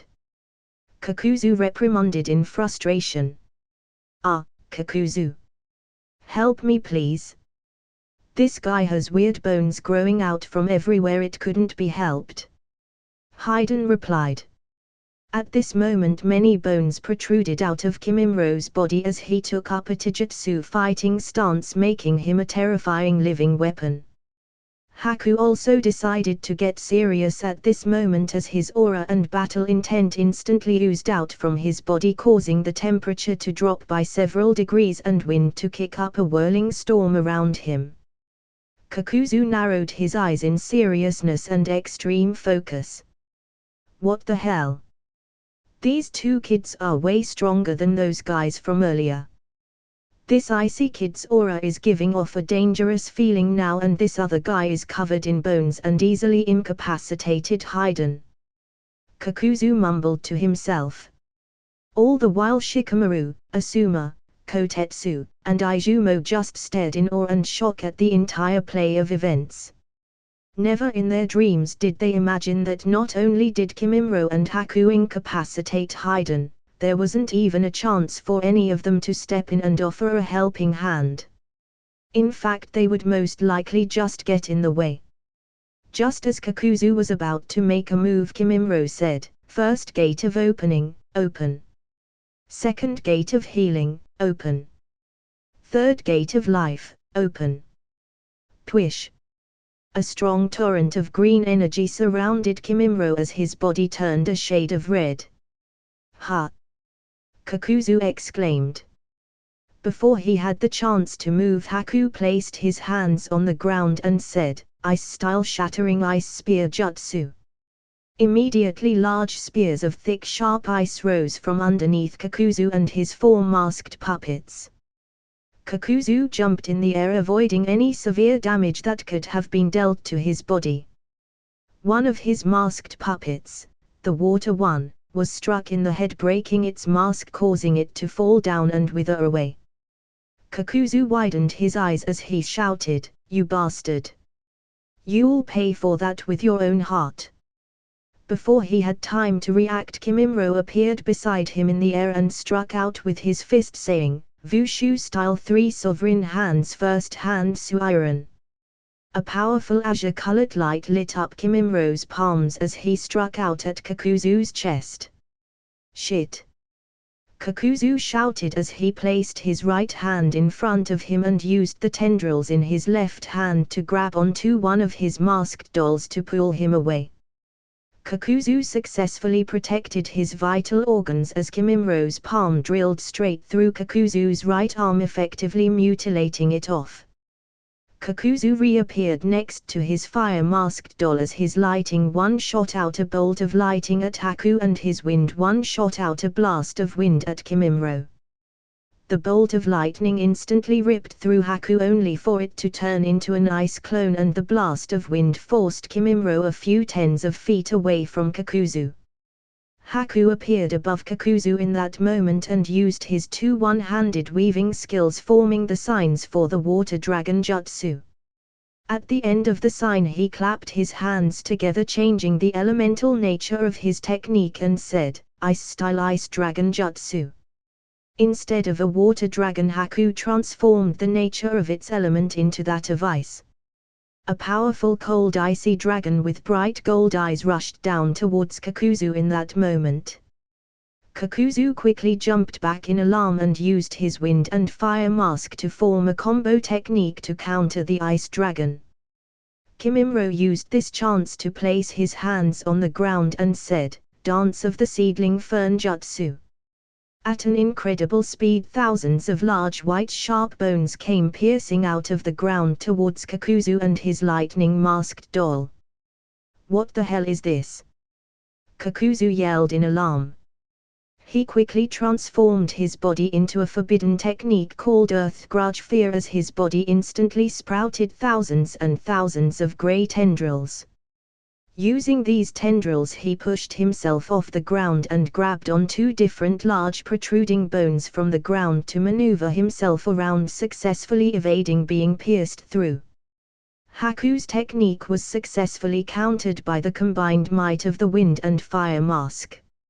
As Haku was still in the air, the wind and fire mask prepared to launch another attack at him. However, he bit his thumb, letting blood seep out, and formed the hand signs of boar, dog, bird, monkey, ram, and said, "Summoning jutsu." He placed his right palm out beneath him as a giant puff of white smoke clouded the area before a dark shadow blotted out the sky. What the hell is that? Everyone thought at the same exact time. Keikazu stared at the sky with wide eyes as he felt an incredibly suppressive aura weigh down on him. It felt as if a mountain was being dropped out of the sky. It wasn't long after that the smoke cleared, and in its place was an earthy brown titanic 40-meter long and 25-meter tall catfish that had dark blue rock-like armor around it. With its large size and incredibly thick skin, it dropped right on top of the wind and fire mask, instantly crushing them into flat pancakes with its mighty weight. Even the bones protruding from the ground were instantly crushed to dust. Ha ha ha ha. So you finally called me out, kid? So tell me, who gave you such a tough time that you had to call me out? Maju said as it rolled its giant yellow eyes upwards towards Haku, who stood on its head. Maju. Sorry for calling you out like this. I was in a bit of a bind. That guy over there was particularly tough to deal with. Haku said as he pointed to Kakuzu. What the hell is that? Kakuzu said in alarm. The giant catfish in front of him was so shocking that he momentarily forgot that two of his masks, which made up two of his own hearts, were destroyed. Oh. This is the guy causing you some problems, huh? Maju said as it turned its giant yellow eyes onto Kakuzu. Kakuzu instantly felt that it became difficult to breathe. How can this beast exert such tremendous pressure? He thought. The lightning mask stood in front of him, prepared to act at any moment. Fuck. Hayden mumbled to himself as he noticed that the situation didn't look good for them. I suppose he does practice some weird technique, kid. Kid, you should come train at Ryugajo for a bit. I'll teach you how to gain massive power. Even guys like this won't be able to stand in your way. Anyways, want me to get rid of him for you? Maju said. Mn. If you don't mind. Haku replied amiably. Maju stared at Kakuzu and said, Sorry little one, but this kid doesn't seem to like you much. Guess you'll have to kick the bucket. Don't fuck with me. Kakuzu screamed in anger and panic. He thrust forth all of his tendrils towards Maju while also having his lightning mask release all of its power at the same time. Maju stared indifferently as it said, Kid. Watch closely at how awesome I am. Heavenly Sage Art Earth-style Great Mud Burial Jutsu. Before any of Kakuzu's attacks could reach Maju, a huge trembling and quaking sound shook the earth beneath everyone. A large pool of dark brown mud instantly shot up from the ground like a geyser and interrupted Kakuzu's attacks. It then fell down from the sky and enveloped both Kakuzu and his lightning mask, drowning them into the unfathomably deep mud in the ground. The only sound that could be heard after that was a loud rumbling before all of the mud slowly seeped back into the ground, revealing Kakuzu's dead form next to a broken lighting mask. Kid, the summoning time for me is up. You need to increase your strength a little bit more if you want me to stick around longer. Think about what I said. If you ever want to get stronger, just summon me. I can bring you back to train at Ryugajo Palace. See you later, kiddo. Maju said as it disappeared in a thick cloud of white smoke. Haku dropped from the sky as he no longer had a foothold atop Maju's head and expertly landed on the ground. Thanks, Maju. Haku said to no one in particular. That's the catfish you told Izaya and I about. Kimimaro said in shock. Mn. Haku nodded. Shikamaru, Asuma, Izumo, and Kotetsu were still sitting a fair distance away from the battlefield with their jaws dropped and eyes wide open in shock. As I sat next to Yamato-sensei watching Naruto attempt his Rasen Shuriken, I started to wonder whether Kakuzu and Haiden would also attack at this time. The way things have been going makes me question the timing of things now, but maybe I should still check, I thought to myself. I placed my hands in the clone hand sign and said, Shadow Clone Jutsu. In a puff of white smoke a second Izaya appeared beside me. Why did you create a clone for?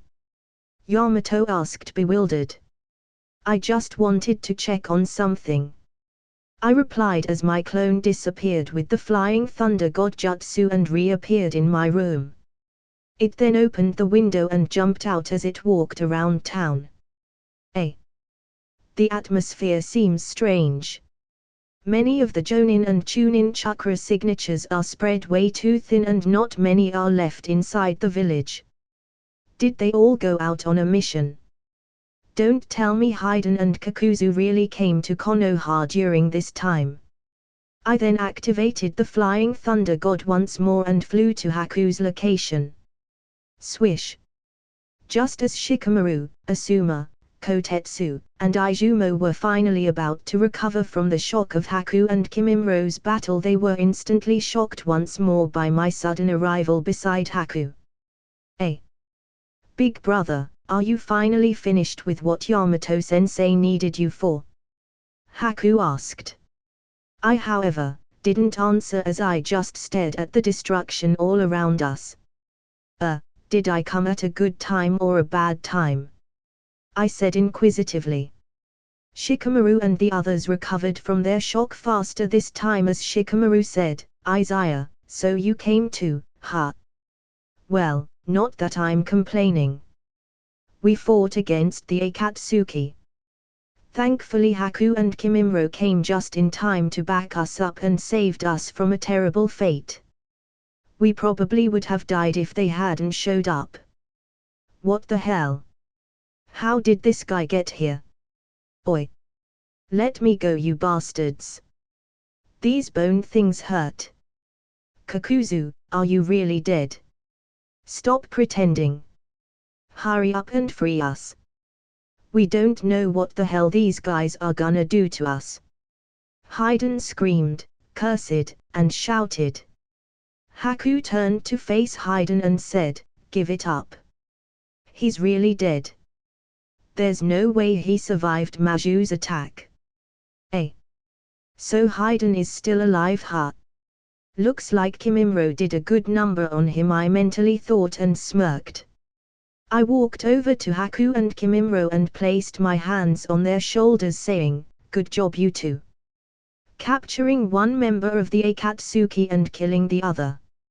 Not an easy feat to accomplish. Shikamaru and the others walked over at this time as well to inspect and collect Kakuzu's body. Kotetsu, Izumo, you both secure Kakuzu's body. I'll help take care of Asuma-sensei. Shikamaru said. Amen. Then let's do that. They said in agreement. At that moment a few white birds flew in the air and off into the distance, however, I faintly sensed a watching eye through those birds when they flew by. I furrowed my brow. In my past life Asuma died and Kakuzu and Haiden were about to kill the others before they were called back by pain. Those white birds must have been a technique of theirs in some way. Or maybe a technique of Kanon. I turned my head to see Kotetsu and Izumo picking up Kakuzu's body when I stepped forward and said, wait.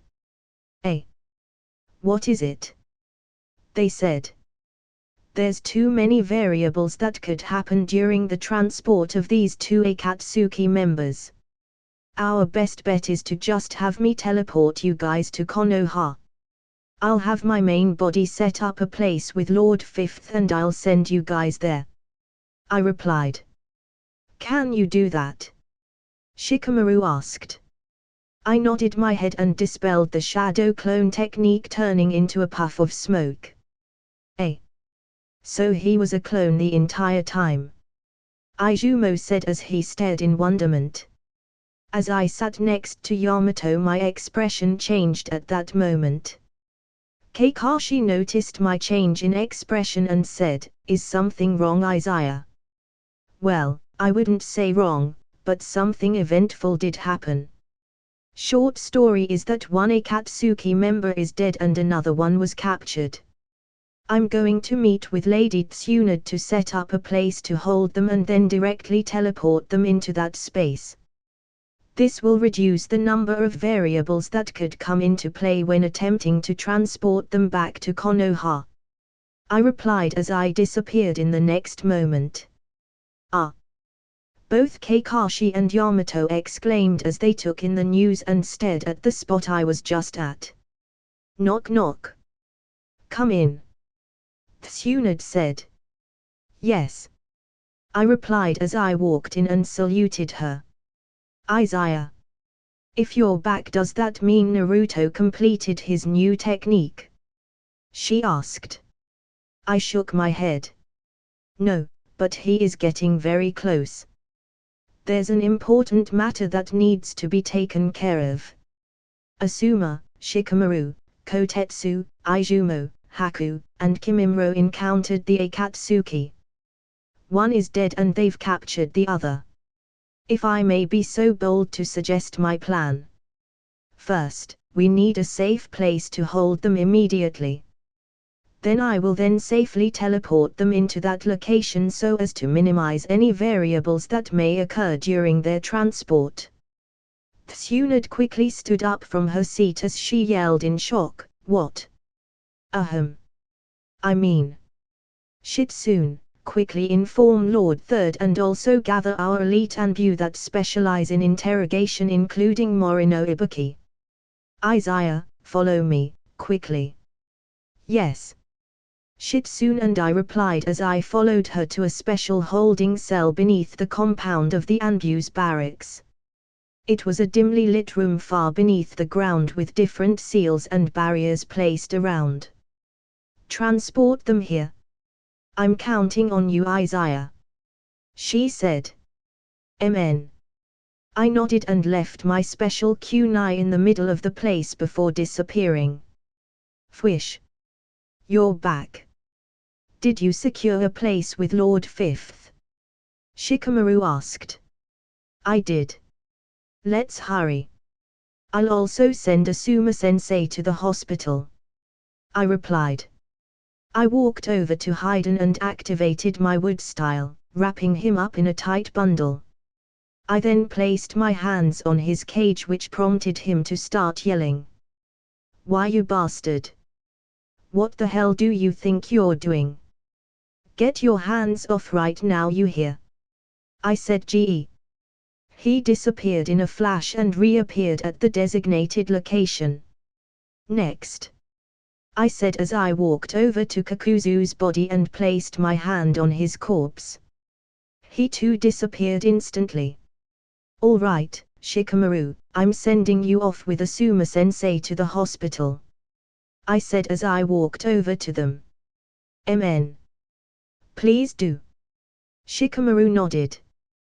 Thanks, Asuma said. Don't mention it, I replied as I teleported them near the hospital entrance.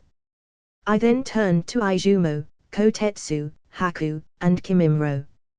I'll take the 5 of us to Lady Tsunade and to where I sent the Akatsuki members, I relayed to them as I teleported them 2 at a time. Last but not least, myself, I mentally said. I reappeared next to Tsunade in the next instant. Amen.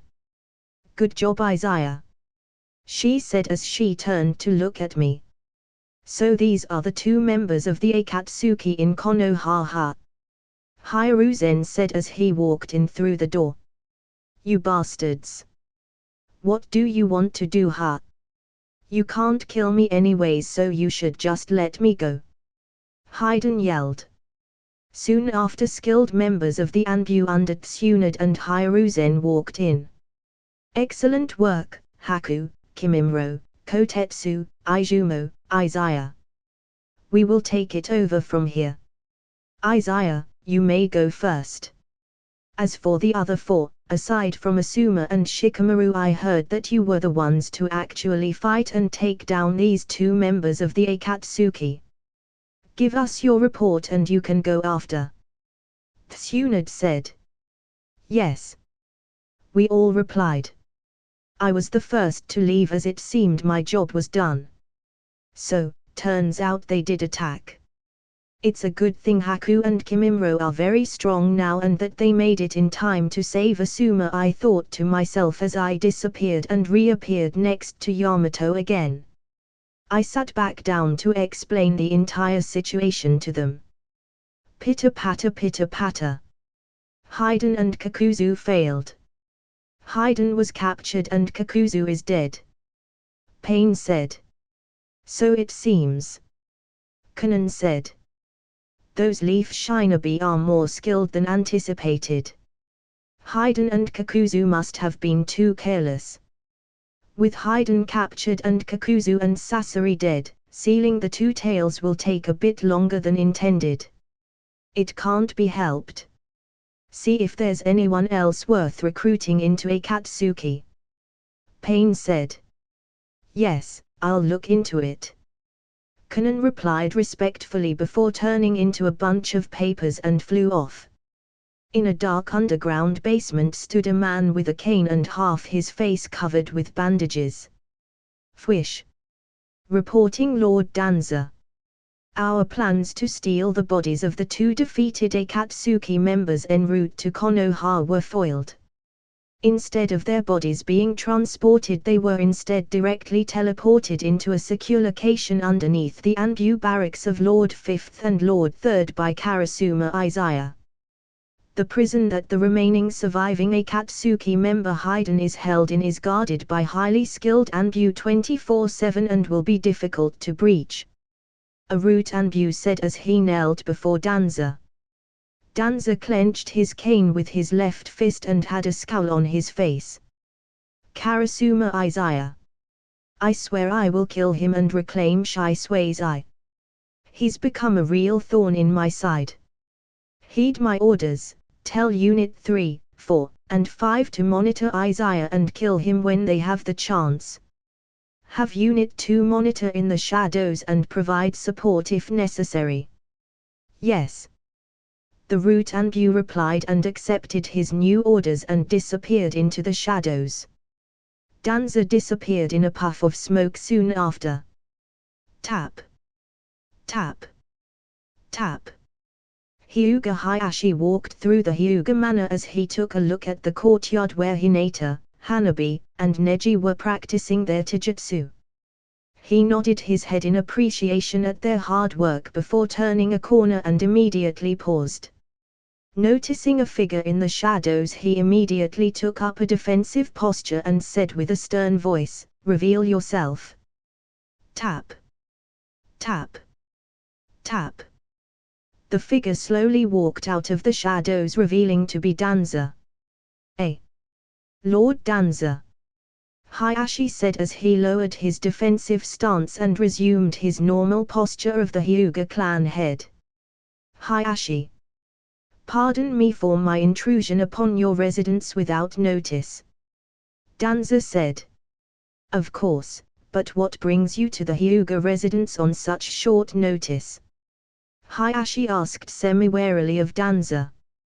Danza walked by Hayashi as they both watched Hinata, Hanabi, and Neji continue their training in the courtyard.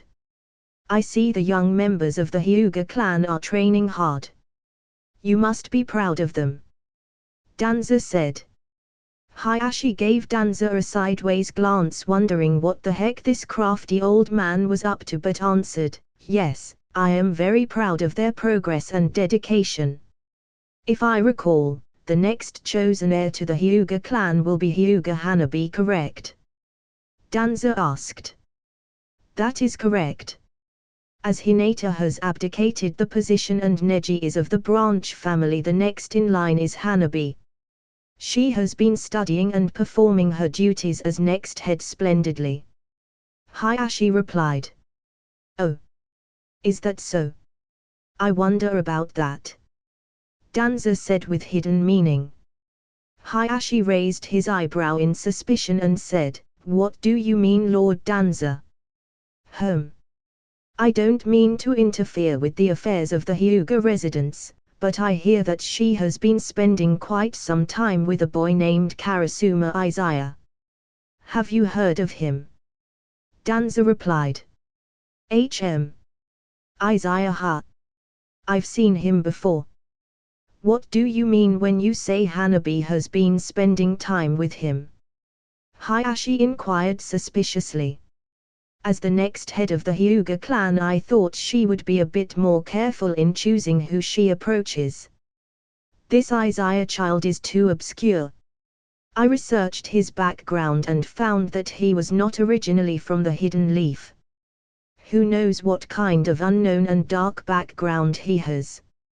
What kind of hidden motives might he have for joining the Hidden Leaf? Perhaps someone sent him as a spy. The fact remains that he is dangerous. It is unfortunate that Hiruzen is too soft and decided to let this unknown factor into our village. Even Tsunade turns a blind eye to this hidden danger. They have no clue as to what kind of threat they let linger and fester in our village. I do, however. That child has even attacked me once before in secret, however, because it was done in secrecy, I do not possess the evidence to convict him of his crime. With Tsunade and Hiruzen being blinded by his act of innocence, they will shield him from my words of wisdom. Before I can collect enough evidence, I cannot move against him openly. I was merely wondering if you were aware that your daughter has been mingling with this hidden threat. Danza stated. What? Hayashi exclaimed in surprise. Impossible. Isn't that boy Izaya still just a child? How did he manage to find a chance and attack you in secret, Lord Danza? As for his background, is he truly not from the Hidden Leaf? Do not underestimate that child. It is because he has such a mysterious background that we should all be wary. The fact that he had enough skill to attack me in secret should speak for itself. Think about it, have you ever seen this child's parents or relatives in the Leaf? Where did he come from before he attended the academy? A child with snow-white hair and a blindfold, surely such features would be memorable. He is a wolf in sheep's clothing. And your daughter Hanabi seems to be a lamb for the slaughter. I would be more careful if I were you. Danza replied as he turned and walked away, disappearing into the shadows. Hayashi furrowed his brow with a look of caution and deep contemplation. Whether or not Danza spoke the truth, the fact remains that this Izaya boy is too unknown. It's better to have little contact with him just in case. He walked forward and said, Hanabi. Just as Hanabi dodged a palm strike from Neji, she heard her father call her name, so she paused and turned her head. Yes, father, she said as she jogged over to him. Hayashi stared down at her for a moment before saying, follow me. We need to talk. He then walked off into one of the private rooms with a confused Hanabi in tow. As the door closed, Hayashi and Hanabi took a seat across from each other. Is there something you need, father? Hanabi asked inquisitively and nervously. For some reason she felt that there was a serious matter her father wished to discuss with her. After a moment of pause, Hayashi looked at her with a stern face and said, I heard you have been mingling with a boy named Karasuma Izaya. Is this true? Father wants to talk about Izaya. Why? Hanabi questioned mentally. She thought carefully about how to respond but decided there was nothing she needed to hide about this matter. There wasn't anything wrong with that, she thought to herself. Yes, father. Izaya and I are friends. Did something happen? Hayashi furrowed his brow further. So it's true then. From this day forth you are forbidden from meeting with him. Hanabi's eyes widened in shock. What do you mean forbidden from meeting with him? Father, explain so I can understand. You are the next head of the Hyuga clan. You needn't bother yourself with such people that have unclear backgrounds. It could endanger your life. Hayashi said in a commanding tone. Unclear background. Father, Izaya is from the Hidden Leaf village. What wrong is there in our meeting each other? Hanabi exclaimed in confusion. From the Hidden Leaf. What part of unclear background did you miss? Before he attended the academy, where was he? A child with his particular features would have been a memorable face in the village, yet no one knows where he came from or who his parents were before the academy. In fact, to this day no one still knows who his parents were. I've received word that he is a hidden danger to the leaf. Whether or not this is true, the fact remains that he is too mysterious and could be a hidden danger to your life. As the next head, I expected you to be a bit more cautious. Hayashi replied. Father, you don't even know Izaya. He's not a danger to my life. Whether or not his background is known, Lord Third and Lord Fifth seem to trust him. In fact, he is even a direct disciple of Lord Third. How could Lord Third not know what kind of person Izaya is? If Lord Third trusts him, then there is no reason why we need to be so wary. He even saved Lord Third's life when Orochimaru attacked the village. Even if he wasn't originally from the Leaf, the fact is that he is a member of the Leaf now. How can you say such things about him? Hanabi argued back. Hayashi put a scowl on his face. Look at you. Does he hold such influence over you already? You are being too emotional over this. He is just one boy. Forget about him. Even Lord Third makes mistakes. Look at Orochimaru for example. He too was a direct disciple under him, but in the end Orochimaru defected and even attempted to destroy the village. Add this to the fact that Orochimaru was actually born and raised in the village, whereas this Izaya boy probably wasn't even born here. It is better to be cautious than to fall into a trap. Stop meeting with him from now on. Father, you say that I am getting emotional over this, but Izaya is my friend. Aren't you also getting too emotional? Hanabi yelled. Enough. This is the end of the discussion. You may be next in line, but the fact remains that you are not the head of this clan yet. I have the final say and I will decide what is best for you. Izaya has too many hidden dangers on him. You are forbidden from meeting him henceforth. Dismissed. Hayashi said in a commanding and overbearing voice. Hanabi just stared at her father with a look of anger, frustration, and hate. Never has her father decided to prevent her from meeting with specific people. In fact, it was the opposite. Her father was the one to tell her which people she had to meet specifically, but other than that she was free to mingle with whomever.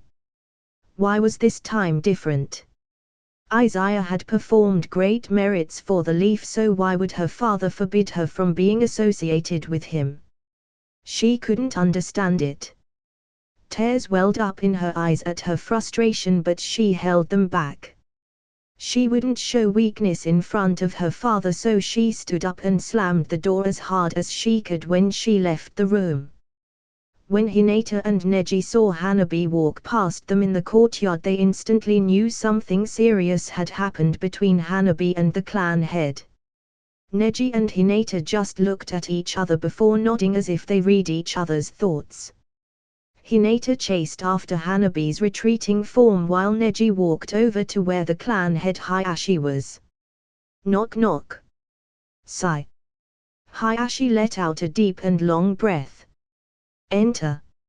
Neji opened the door and bowed respectfully before saying, Lord Hayashi, did something serious happen in the clan? Should I be aware about any dangers? Hayashi looked at Neji for a moment before answering. Neji, will you protect your cousins should anything dangerous befall them?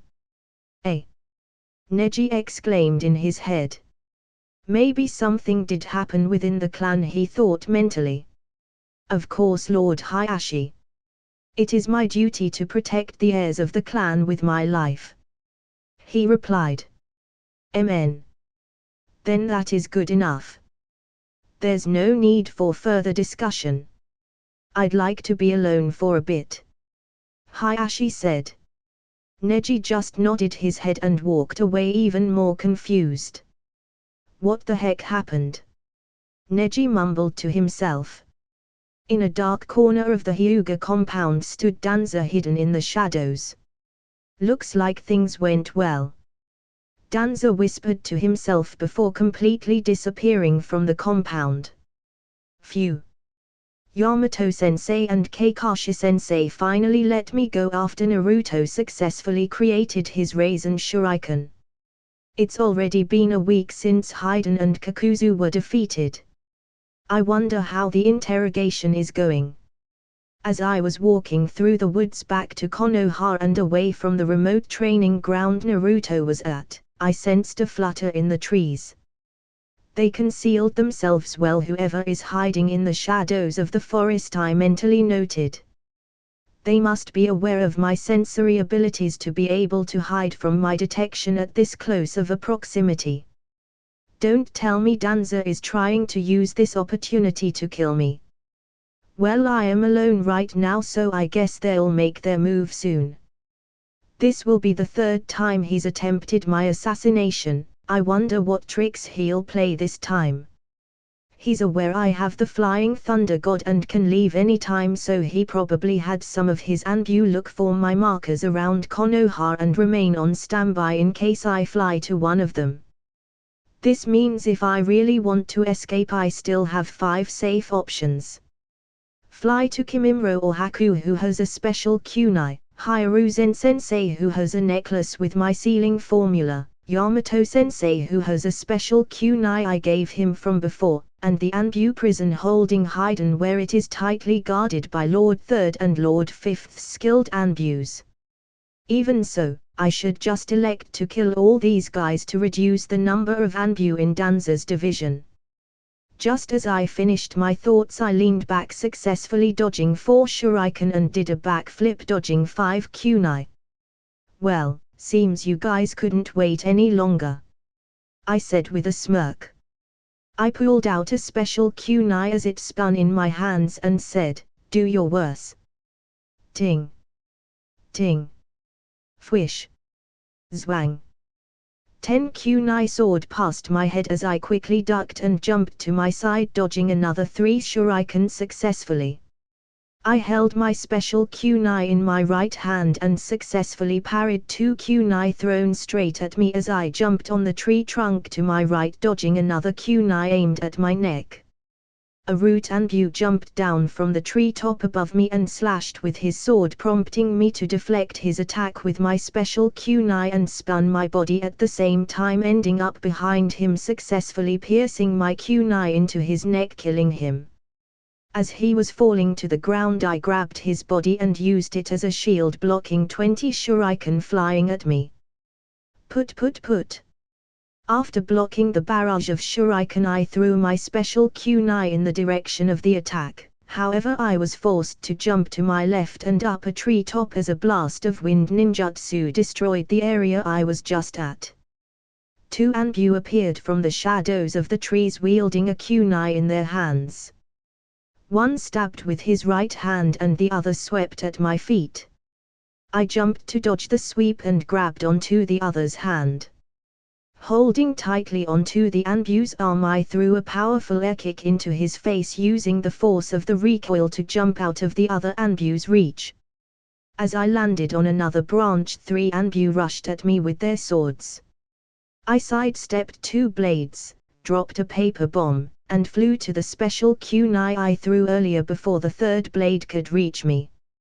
Not a moment later, the bomb went off, causing heavy damage to those Anbu. As I grabbed my special kunai, 3 Anbu trapped me in their encirclement and unleashed a combination of wind, fire, and lighting ninjutsu. I quickly jumped into the air to dodge their attack, only to be met with 3 Anbu in the air above me, stabbing downwards with their swords. I twisted my body and threw my special kunai to a tree in the distance. Just as the swords were about to pierce me, I disappeared and reappeared next to my kunai. I took a deep breath as I thought, Danza really wants me dead. The Anbu he sent this time are way more skilled and coordinated than the ones he sent in the past, and there's more of them too. I can't even sense their presence until the last moment. What kind of special technique did Danza place on these Anbu to keep their presence hidden even from me? Just as 4 Anbu appeared behind me, I jumped to a higher branch and hung upside down as I weaved the signs of tiger, horse, tiger, snake and said, wood-style great forest jutsu. I stuck out my left hand, causing large tendrils of wood to shoot forth, capturing 2 Anbu while the other 2 successfully jumped out of the way. I clenched my fist as my wood technique constricted and crushed the bodies of the 2 that were ensnared. 3 other Anbu were rushing towards me at this moment, prompting me to throw my special kunai at them and weaving the signs of ox, dog, dragon, rat, dog, boar, snake, tiger and said, kunai shadow clone jutsu. More than 100 special kunai flew out at high speeds, piercing through the air. 1 Anbu quickly formed the sign of tiger, hare, boar, dog and said, earth-style earth wall jutsu. A giant wall of earth successfully blocked the attack, however it impaired their vision, so I flew to a kunai near the top of the wall and grabbed 2 special kunai before doing a flip over the wall. As I was in the air, I threw the 2 kunai and killed 2 of the Anbu as I landed right in front of the 3rd. He quickly threw a right punch, but I parried with my left hand.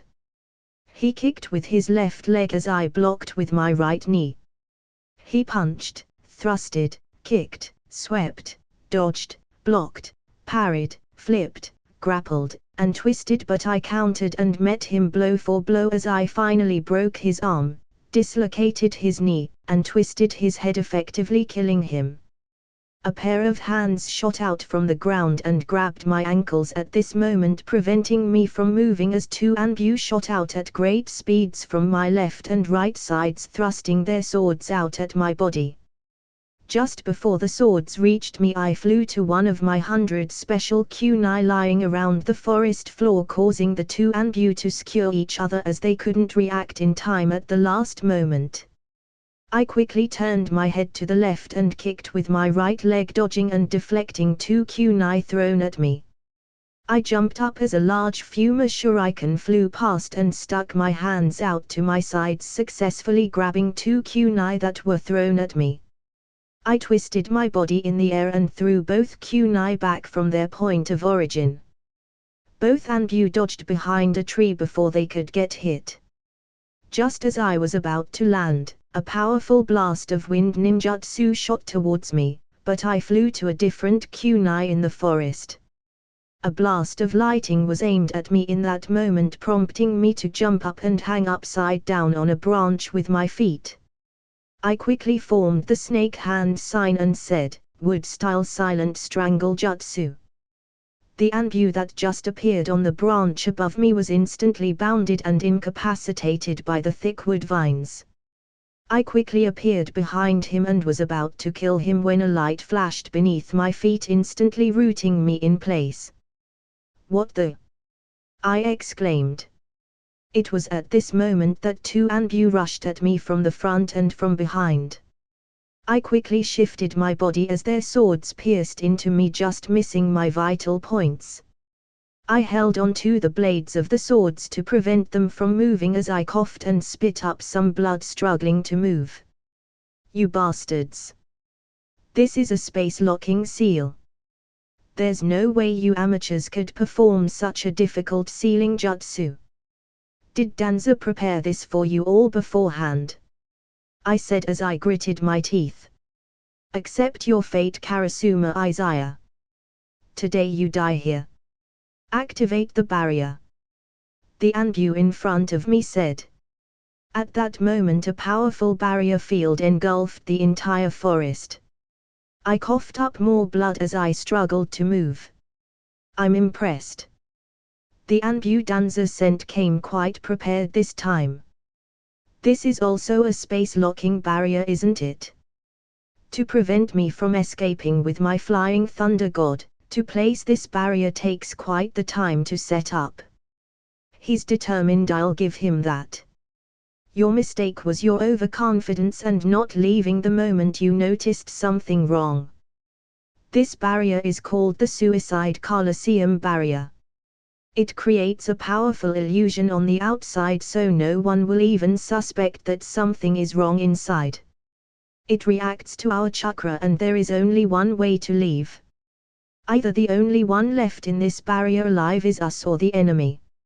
Unless you kill all of us you can't leave. The Anbu behind me said. TCH.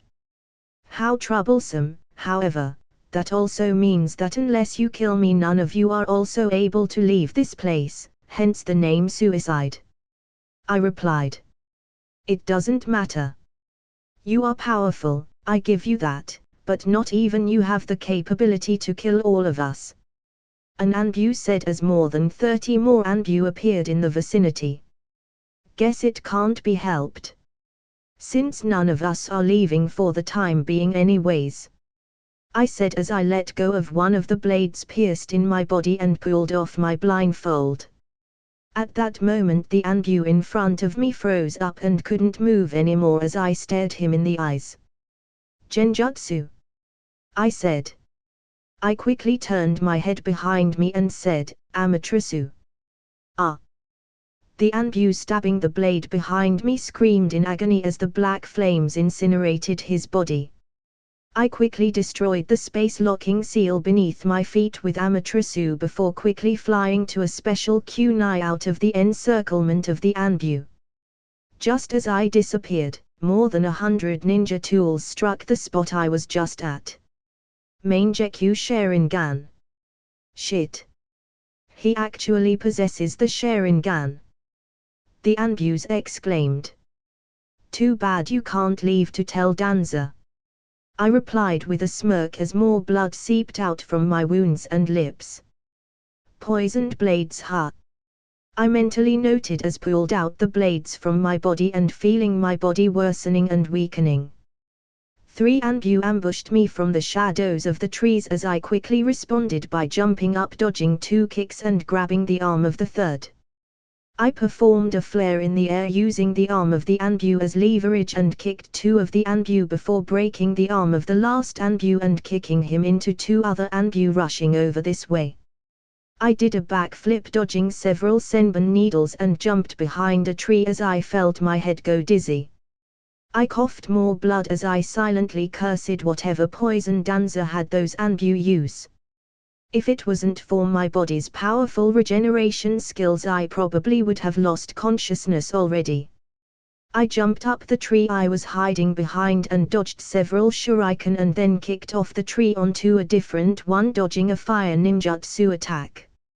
Just as an Anbu appeared behind me I did a backflip in the air and arrived behind him as I said, Taiaugan. A dense and bright golden sphere appeared on my hand as a loud hooam sound was heard. It looked like a small sun and the core of a nuclear reactor was being held in my hands. I thrust the golden sphere forwards as it instantly pierced the body of the Anbu before a bright golden light erupted from his entire being before all that was left in his place was a pile of ashes. What the hell was that? Many of the Anbu exclaimed as they saw one of their comrades instantly turn into nothing but ashes. As they stared at me they collectively thought the same thing. A demon. With my blood-red eyes of the Mangekyou Sharingan, bloody wounds on my body, and blood seeping out of my mouth with a power that can turn one into ashes, it gave them the impression that they were fighting a demon instead of a 15 or 16-year-old ninja of the leaf. While they became even more cautious approaching me than before, I pretended to give off an air of confidence when in reality I fought to remain conscious. I have to end this quickly or else it's over for me, I thought. I dashed into the midst of their group, catching them off guard as they didn't anticipate me attacking them en masse like this. I dodged 3 blades and jumped onto the shoulders of an Anbu, twisting his neck, killing him. I used his dead body to block several ninja tools before dashing out to the side and sweeping the legs of 2 other Anbu. Before I could kill them, I backflipped away, dodging the blades of 2 others, and flew to a special kunai, dodging an earth-style ninjutsu. Fire-style fireball jutsu. An Anbu shouted. I flew to another kunai out of the way and formed the clone seal, saying, multi-shadow clone jutsu. 4 other clones of me appeared. 5 Anbu formed hand signs and unleashed a barrage of fire, wind, earth, water, and lightning-style jutsu at me. The 4 clones and I also formed the same hand signs at the same time, using fire, wind, earth, water, and lightning-style jutsu. I then focused my left eye on all 5 nature techniques and said, Kunin no Takotakai. Immediately all 5 elemental attacks that my clones and I used shrunk to half their size. However, their power became twice as strong in their condensed form and easily overpowered the jutsu of the 5 Anbu, effectively overtaking them and causing massive damage where they stood. Impossible. His technique became smaller. How did he overpower them? The surviving Anbus exclaimed in shock. The 4 shadow clones jumped in the midst of some of the Anbu as I activated the shadow clone explosion jutsu, effectively blowing them up. Before the Anbu could have any more time to contemplate, I combined the power of Amaterasu and Kunin no Takotakai and aimed the technique at 10 Anbu in the vicinity. I created a large flame with Amaterasu, but made it incredibly small with Kunin no Takotakai, making it not only even more powerful, but also undetectable to the Anbu. Without knowing what happened, they screamed in agony as their bodies had a large hole appear in them with black flames burning throughout. That was more effective than I thought. I muttered to myself as I suddenly swayed a bit and clutched my eyes. Shit, I probably don't have much time before the poison incapacitates me. Splish splish splish. Ugh. I groaned as 3 shurikens sunk into my right leg, my left shoulder, and my right chest. I quickly placed my right hand up and blocked a kick to my chest while the force flung me into the trunk of a tree. I spit out more blood as I quickly rolled to my side, dodging a sword that was thrown at me. I formed the hand sign of ox, hare, monkey and said, Chidori. I grabbed the sword and channeled the Chidori into it as I blocked the blade of an Anbu above me and cut through his sword, killing him by slicing his throat.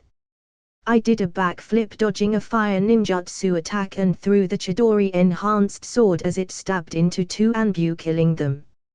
I huffed and panted and struggled to remain awake. They somehow are able to conceal themselves from my senses. I can find them with the main Jeku, but that's only if they are within a certain distance. If they hide further back in the forest, they can escape my eyes. They only have to whittle down my strength and wait for the poison to completely overtake me. Guess I'll just let loose. I quickly dashed to the edge of the barrier and said, Yo, have any of you ever faced the attack of a tailed beast bomb? The remaining Anbus narrowed their eyes in confusion at what I was about to do. Hey, I'll let you have a taste of a precursor. It's not exactly a tailed beast bomb, but it really isn't too far off, I said. I placed both palms in front of me and said, Great Taiaugan. A small golden sun-like energy sphere appeared in the palm of my hands and in the next second grew to a size as large as myself. An incredibly loud hua-ua-ua sound erupted from the giant sphere. This is like the equivalent of Naruto's Big Ball Raisin Shuriken, only more dangerous since this combines 4 chakra natures and not just wind nature. Before, I controlled the tunnel of the wind to force all the condensed energy in a confined direction so this technique doesn't just explode everywhere. That's why that ambu I used this technique on earlier turned to ash and nothing else happened to the surroundings. This time I'll just let the force go everywhere.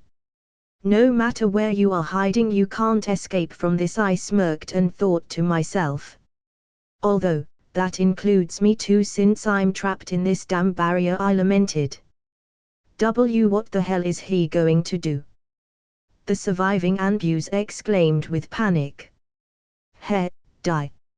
I yelled as I shot forth the giant Taiyogan as far as I could so I would only be affected by the residual blast. I then activated my left main Jeku Sharingan's power, Kunino Takotakai, to further increase and double the size of the technique to ensure an even greater area of damage. This won't increase the power, but it'll increase the area that is affected. Good thing Hiruzen-sensei let me make a contract with the first Hokage summoning, I mentally thought. I then quickly placed my hand on the ground and said, summoning Jutsu Quintuple Rashomon. 5 giant monstrous gates appeared in front of me to help minimize the force of the explosion as I also weaved the signs of rat, dog, tiger and said, wood-style wood dome jutsu. Large thick branches of wood quickly covered and sheltered me in a protective shell. Just as I braced myself for impact, a colossal explosion filled the entire forest and shook the very core of the ground. The barrier quaked and creaked at the impact of the force as the forest was razed to the ground. The 5 Rashomon gates were blown to bits and pieces, however, it was successful in greatly reducing the force of the impact with each destroyed gate. The powerful force of the explosion tore open the wood dome and blew me straight into the barrier's wall. I laid pushed against the wall with no strength in my body as the force of the explosion continued to keep me pinned there for the next 5 seconds before dissipating. A giant crater with destroyed wood pieces on the outskirts of the barrier was all that was left of this place. I noticed the barrier begin to disintegrate and smirked. Success! I mentally rejoiced as blood pooled out from my mouth. I struggled to raise my right hand into the seal of confrontation and said, Flying Thunder God Jutsu. Puff! A plume of white smoke filled the air as Hiruzen walked around Konoha enjoying a less stressful life without having to focus on the paperwork a Hokage had to do. Oh! I wonder if something is wrong. Hiruzen thought as he saw Hyuga Hinata comforting her younger sister Hyuga Hanabi. In a dark corner filled with shadows stood Danza as he observed the situation. Damn Hiruzen! I had wanted to drive a wedge between the Hyuga clan and Izaya. Frame Izaya for injuring the young heiress and justify my actions for his assassination. This would gain the approval of the Hyuga clan, a powerful clan that is important to the Leaf. Not only would Hiruzen be forced to consider the stance of the clan over a mere boy, so too would Tsunade. In the end, with everything I prepared for the Anbu, they should have no problems killing that child Izaya. Once he's dead, we'll clean up the evidence. With no evidence they cannot convict me, and as an elder of the Leaf I hold more importance than a dead child. I need to leave before Hiruzen notices my presence. Danza slowly faded away, disappearing completely. Ahem.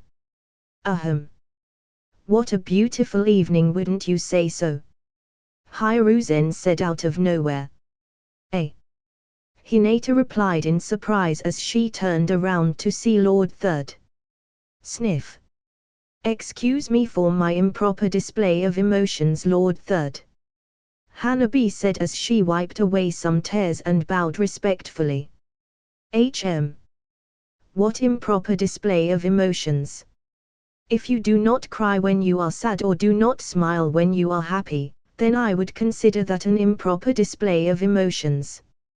Hiruzen said. What seems to be troubling one so young such as yourself? He asked. Hanabi calmed down her emotions and said, I don't mean to trouble you with my personal issues, Lord Third. It's just that I had an argument with the clan head. He gave me an order that I didn't believe in and I refused to follow. He is, however, the current clan head and so his orders are absolute. I am the next in line as head of the clan and therefore, if I show any disobedience to the current clan head it would also set a bad example in the clan. I'm not sure what to do. Hanabi turned and looked at Hinata and said, I always wanted to better understand how and why Hinata and Neji decided to take fate in their own hands and stand up to the rules of the clan, but I never really understood them. Now, for the first time I think I can understand their actions. Puff. Hiruzen had a pensive look in his eyes. Fate ha. HM. We are Shinobi.